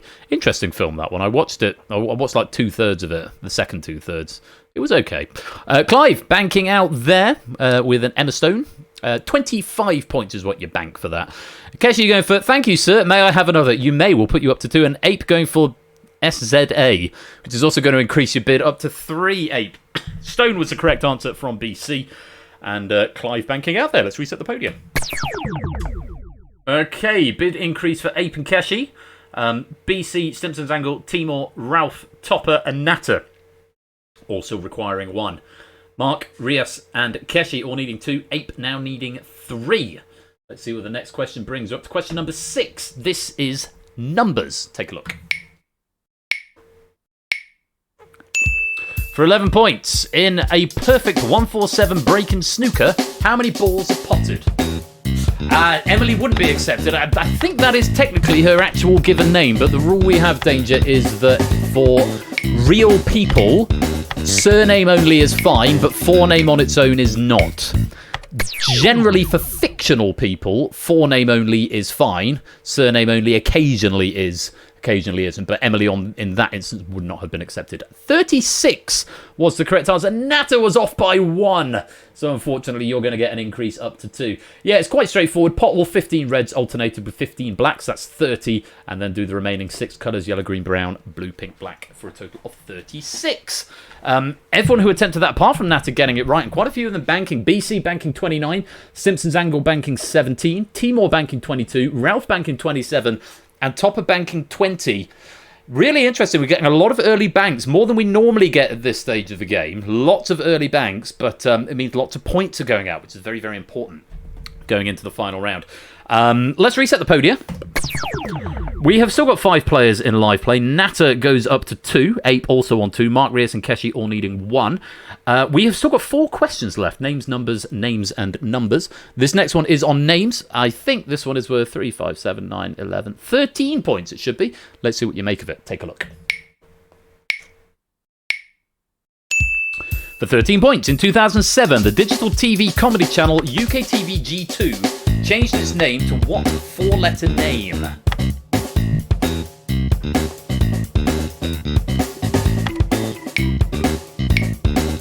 All players in the hot seat game are in.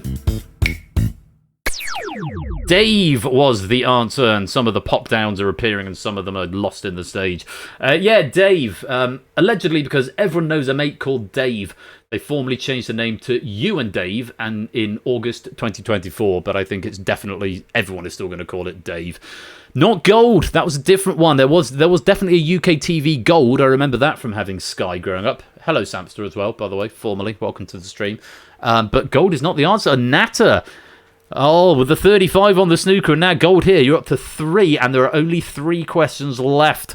You could be about to have some pain, but let's see what you can do.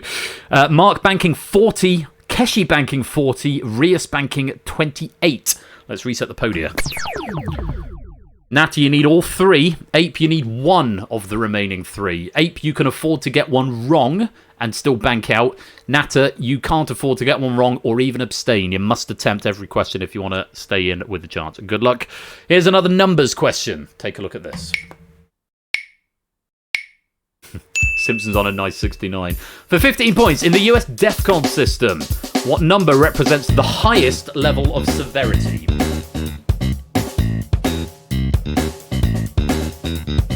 Dave going to this one.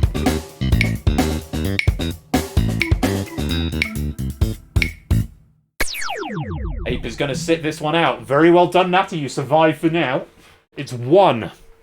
Bad luck if you put 5 in the lobby game. You'll hopefully never see a DEFCON 1 because it means nuclear war is either going to happen or it's already happening. The lowest severity is 5. You almost went bad, yeah. It's one of those weird ones with the DEFCON levels. Is it 5 or is it 1? But 5 is actually the lowest. DEFCON 1 is nuclear winter, basically. Well done, Natter. You survive. You've still got to get these next 2 right. Let's reset the podium. You could be having a very happy day because 17 and 19 points available respectively here. Ape, you just need 1 of these remaining 2 questions. You can no longer afford a wrong answer, but you can afford an abstention here if you don't like the look of it, if you want to put all your eggs into the basket of the final question. Good luck. Question number 9 on names.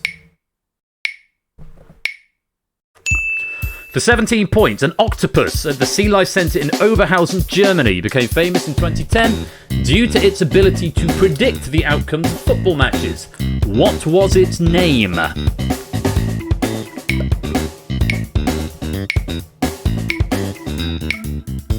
Ape's going to ride it all on question 10. Natter's gone wrong. It's Paul. I don't know. I mean, it predicted quite a few of them. I do remember that being a big story in the... was it South Africa? South Africa World Cup 2010. It was not Otto, unfortunately, Natter. You did need that one right. That was your last chance. And unfortunately, you're going to go grayscale. Ape. All his eggs into one basket. Yeah, South Africa was the Vuvuzelas one. I don't know, because it's ephemeral, so it doesn't store it once you're eliminated. And it's not written anywhere. It would have been 17th of that question. Academic now. Ape, you must get this one right in order to bank your points. The very best of luck. Here is a question on numbers for 19 points. When Oni passed his UK driving test, he only accrued 4 minor faults. How many more minor faults would be allowed to make? How many more minor faults would he be allowed to make and still have passed his test?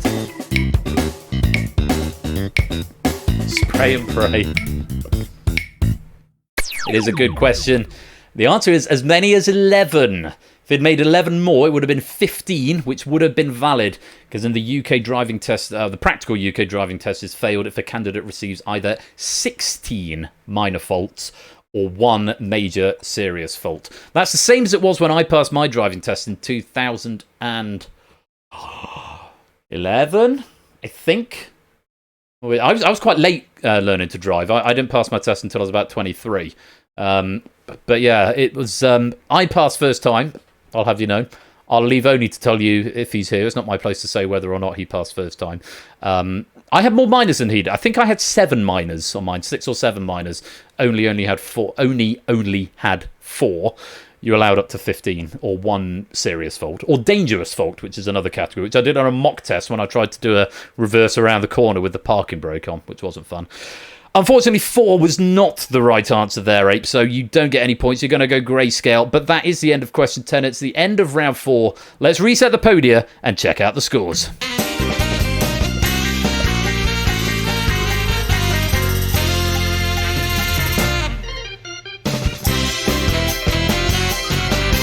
A bit of change. Timor slips off that third place podium for the first time. Only by 1 point, though. We've got Natter on 31, Ape on 32, Flyboy on 33. It's going to come knocking. Topper's got 51, Rias on 52, Ralph's got 58, Keshi on 63, Clive on 64, Timor 68, Simpsons Angle 69, Mark on 74, BC on 102. Bloody hell. 3 figures. 3 figures going into the final question is pretty impressive. But this last question can make all the difference. And so much of this depends on what you want to do. Do you want to go for a medal? Do you want to try and preserve as many points as possible? Do you want to try and beat somebody in particular? It is still, technically, anybody's game. And we have got an absolute stonker of a final question. Round 5. But first, the audience scores. Shapes is still in the lead. Colo is still in second. Shapes on 80, Colo 76. Lingo 65, Riff 63, ABME 58, Fluffy Bunny 57, Kayem 47, Astrogali 44, Suyo 41, Silver Electron 40, Mr. Vertigo 35, Kegler 29, Fetz 27, Toot 26, Silent Marine 22, Colin 20, Pyro 18, Inca 17, Opsy and Zeebs on 10, Mango and Poison Dart on 8, still going on 7, and JR on -7. Back going through them all there. Now, round 5. I'm going to give you 60 seconds rather than 30 seconds on this question. I'm going to put the timer on half speed. Okay? So we'll play the sting twice. Silent Marine, welcome to the stream. I think you've been here for a while, but it's the first time you've been in public chat. Did you do your thing for the last question? Yes, thank you for reminding me. I will do it after I've shown the category. All right? I'll show the category first, and then I will change it for the question. Thank you for reminding me. No, we'll have to Google that theme for the music, as per usual. I'm not digging that out to try and do this. I don't want anything to break. So, wager from 10 points up to your current score based on a category. If you do not have at least 10 points, you'll be given a default bid of 10. That will only apply to lobby players. Everyone in the hot seat game has got at least 10. Answer the puzzle-based question within 30 seconds. Answering correctly will win you your wager. Answering incorrectly will lose you your wager. It's Final Jeopardy, but there is a minimum of 10. That's the easiest way to describe it. You get a category, you've then got a bid, and you've got 10 seconds to get the bid in, and they go by quickly through those 10 seconds. So, I might even give you a bit of extra time to get your votes in, because it should be showing you the relative scores of the players around you at this point as well. So you might want to make a tactical bid. For example, Mark is trailing BC by 28 points. So you might want to do a little bit of quick maths to work out what BC's optimum bid is, or what BC might be thinking of what is Mark's optimum bid, and doing the maths accordingly. I then need to put it into Hackbox version 2 mode so that the question displays as it should do on your devices. Let me find the timescale, and I'm going to give you 20 seconds to get your bids in. Here is the category of the final Google that for a little while.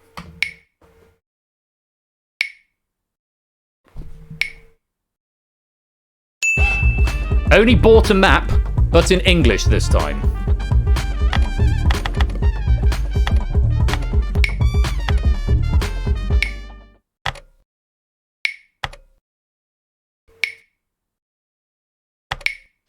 Okay, wagers are all in. This is what happens when you put it into timescale mode like that. Right, host version 2.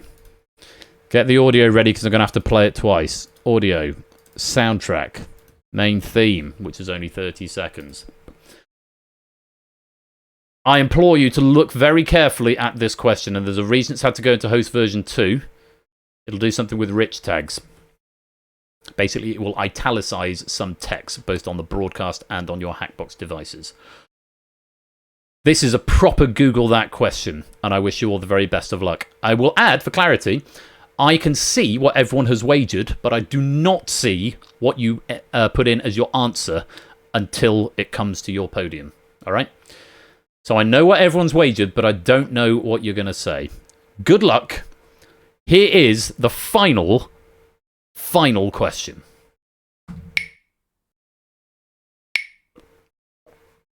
Fingers crossed it all works. A motorway has 3, a street has 2, a town has 1, but a city has none.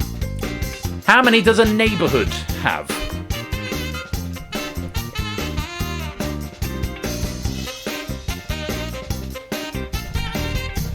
$40 seconds.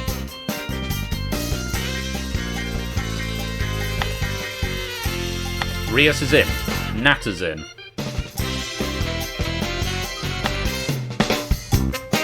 30 seconds. Seeds likes this question. 20 seconds.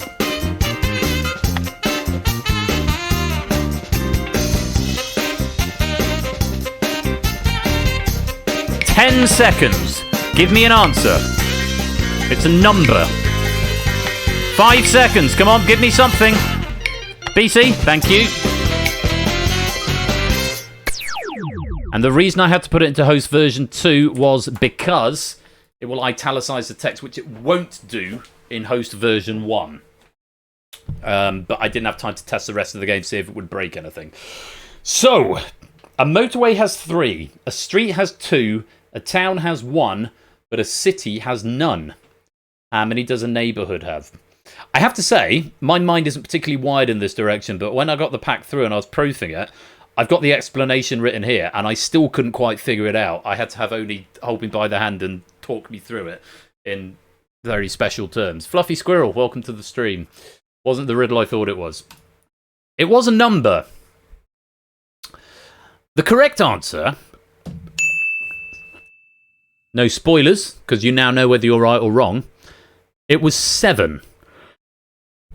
Anyone want to tell me in chat why it's 7?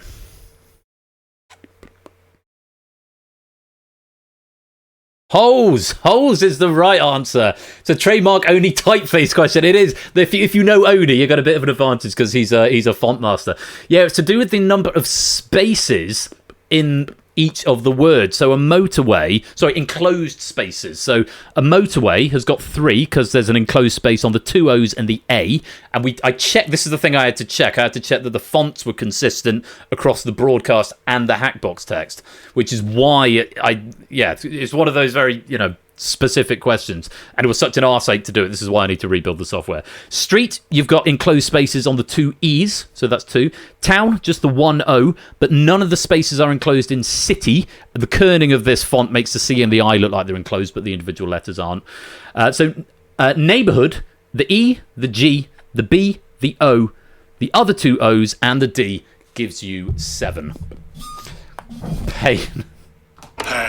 Pain for you, Nat. I thought once I'd had it explained to me, I thought that is brilliant. That's proper like Only Connect style thinking there, which is a really, really great question from Oni. But it's clearly not wired for my brain. It's a 1% club style question. So we've got to go through the small matter of the scores and what you actually said. So going in reverse order, let's start with Natter. You had the low score coming in.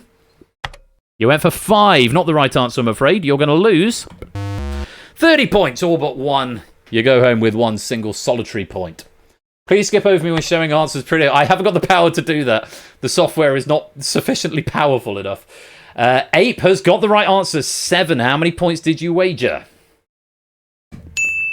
21 takes you up to 53. Very well played. Flyboy started with 33. Wait for the answer of 4, not the 1, I'm afraid. You're going to lose. All 33, you go home with what you came with, but thanks for playing. Topper, I can't skip it, I'm afraid. Syllables! No, syllables is not a number, but I now see why you wanted me to skip over it. You started with 51, how many did you wager? Pain. All 51, I'm afraid you leave with what you came with. Rias started with 52. Go for 5, not the answer, I'm afraid. You're going to lose. Just 18 points, taking you down to 34 and currently into second place. Ralph started with 58. 5, not the 1, I'm afraid. How many points did you wager? 22 takes you down to 36. Currently in third, I think. Keshi started with 63. Also going 5, not the answer. How many points did you wager? 40, dropping all the way down to 23. Clive, you started with 64. What did you say? Oh, 6. He's off by 1. 1% club winner. Forgot the D. Oh, bad luck. You saw it, but you miscounted. Pain. That's double pain, that is. 6 is the wrong answer, and it's going to be triple pain because you waited. Pain. All 64, you dropped back down to 0, but thanks for playing. Timur, also off by 1. Started with 68. How many did you wager? 17 down to 51. I'll go cry into my check. Don't blame you. Simpsons Angle started with a very nice 69. Also went for 5. That's not a right answer. How many did you wager? Just 10. Just the minimum. You're down to 59. I think that might be the lead at the moment. Mark. Again off by 1. Started with 74. Not the answer. How many did you wager? 26, taking you down to 48. So BC, all eyes on you. What did you say? 5 as well. Lots of 5s in here. Not the right answer. How many did you wager? 37, taking you down to 65. I can't remember what the scores are. Is it a win for BC? Or has he been picked at the post? 8 takes third, Simpsons Angle takes second, and the winner is BC with 65. GG. Oh, I couldn't remember. Having gone through the scores, I couldn't remember who was leading, but it's BC who takes the gold. Stimson's Angle takes the silver with 59, and it's Ape who gets the bronze with 53. Timur just pushed off that third place podium a couple of rounds ago, finishes on 4th with 51. Mark gets 48, Ralph 36, Rias 34, Keshi 23, Natter on 1, and Clive Flyboy on top of leave with their integrity intact, but no points. Points equal, I can't remember I think it's points equal pennies in this game, which seems awfully low, unless I've added a multiplier to it. I haven't. I feel like I probably should. They haven't been added on yet, so let's call it 10 times your score. I think it's score times 10. For the final game of it, that makes sense. I might change that depending what happens when I look at the lobby scores. It's broken again. Shapes is the winner. Wins the lobby medal with 160. Lingo 130, Riff 126, Cola 86, Silver Electron 55, AB Me 48, Suyo 31, Pyro 28, Fluffy Bunny 23, Zeebs 20, Kegler 19, Fetch 17, Toot 16, Silent Ring 12, Mr. Vertigo and Colin 10, Inca and Kayem 7, Astrogali and Opsy 0, Mango and Poison Dart -2, Stilgar -3, and JR -17. Shapes, is that a bug? Or was that actually your score? Because I know it bugged out last time. Was that actually your score this time? I'm trying to see what you had. But it doesn't. I don't think I'd log lobby players. That was actually your score this time. Excellent. That's good to know. Lovely, lovely, lovely. Well, can I thank Oni for an absolutely corking pack of Google That. We'll leave it at times 10. It should be whatever your score is times 10. Is that a bit high with 160? Might be a bit high. Let's call it times 5. Yeah, 1600 is a bit much. 800 feels much more realistic. So points times 5 will give you your pennies. Okay. KM, like to start my Twitter name. Okay. Did I say Twitter? Oh, no, stop jumping into conversations you've only half seen them. Thank you, Oni, very, very much for an absolutely cracking final game of Google That. I like to think it will be back. it'll certainly be back. It might be back for the Legacy game in 2 weeks' time, or a week on Thursday, if I'm back from Wales in time. If not, then it might feature next season. It might take a season off. I just need to give myself some time to rebuild the software completely. And it's probably one of the most complex games on the roster, and certainly one of the ones with the most variety in it. I'll cash in all those pennies in a minute as well. It's something I need to think about, but I think it's going to take a rest for a season, and then we'll see it again in season 17. I'm going to roll the credits. I'll come to the camera just to wrap up the night. No spotlight, Sam. It's I need to do some work to it. It's already 20 past 11, so spotlight. I need to do some changes. There's still some breaking things, and it keeps deleting the medal table, so I need to go and take a look at it. So not to this evening, I'm afraid, but thank you all for playing. I'll see you after the credits for the wind down and the raid. Do stick around for the raid, please. We're going to find someone to raid, possibly Gooey. Yes, congratulations to BC, our Google That champion.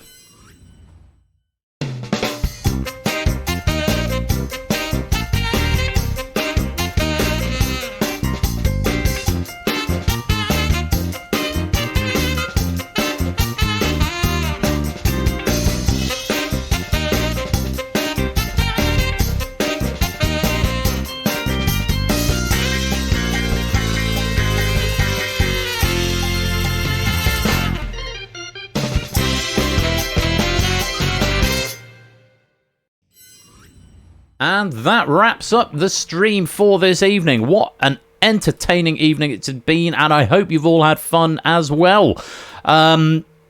Just to finish wrapping up, we've got to go raid. I've got to pick a raid message. I think we're going to go raid Gooey, who's playing Tomb Raider 3. Tomb Raider 3 Speedrunner. Only been going an hour, so yeah, they're probably still up and about. If you fancy a bit of Tomb Raider, it's one of my go-to watch games on stream. I'll add all these pennies on that have all just been cashed in. Just to remind you, I am going to be back on Thursday for The Escape Artist. Maybe a double bill of The Escape Artist. I'm also going to be back next Saturday with Cryptex Distinction and The Abyss by Lupine Proves and Apodo.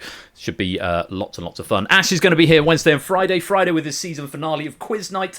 Thank you to all of our new friends. Anyone who's joined us for the first time this evening. Thank you again to HUD for that massive raid. Very much appreciated. We are, of course, going to go and pass on the love in just a minute. Thank you, of course, to the writers, to Lewis for proofing the Purge as well, and to our writers Hex, Zeus, and Oni for writing the 3 games this evening. All that's left for me to do is to pick a raid message, and it's going to be... Oh, God, there's a lot to choose from. The number 5 has been given a lot of pain. Yes, it has. Deep and Chris Pine even. That's very funny. Is Chris Pine a thing? I quite like that. High Culture, Doggo Stream, Oka Pikachu, Pew Gun. No, I quite like no such thing as a Guava Tomato. Top up a pick up a penguin. Quite good. Get off my lawn. Get on my lawn. I quite like get on my lawn, actually. That's quite funny. In celebration of Kegler winning. Kegler is Luigi, actually. Process of elimination. 24 hours to go is quite funny. That's going to be that one. It's the first one that came in. But it's going to be Riff's. Riff, I'm going to give you a bonus 100 pennies for that. Riff Raccoon. 100 pennies. Or to existing player. No such thing as a Guava Tomato. It's the first raid suggestion that came in, and it's the one out of them that's leaping out to me. So we're going to go and raid Gooey, who's doing some Tomb Raider speed runs. Thanks again to everybody for coming to join me tonight. I'll cash in those pennies before I check the bank in for this evening. I've had a great time. I hope you have as well. You've been playing Crossfire, the Purge, and Google that at Game Night, and until we meet again, hopefully Thursday, if not next Saturday, or hopefully Saturday, if not next Thursday, however way you want to style it. Enjoy the rest of your weekend. Be splendid and wonderful and marvellous and safe as always. And you've been watching Game Night. I've been Royal Flush. Until next time, take care, peace out, and good night.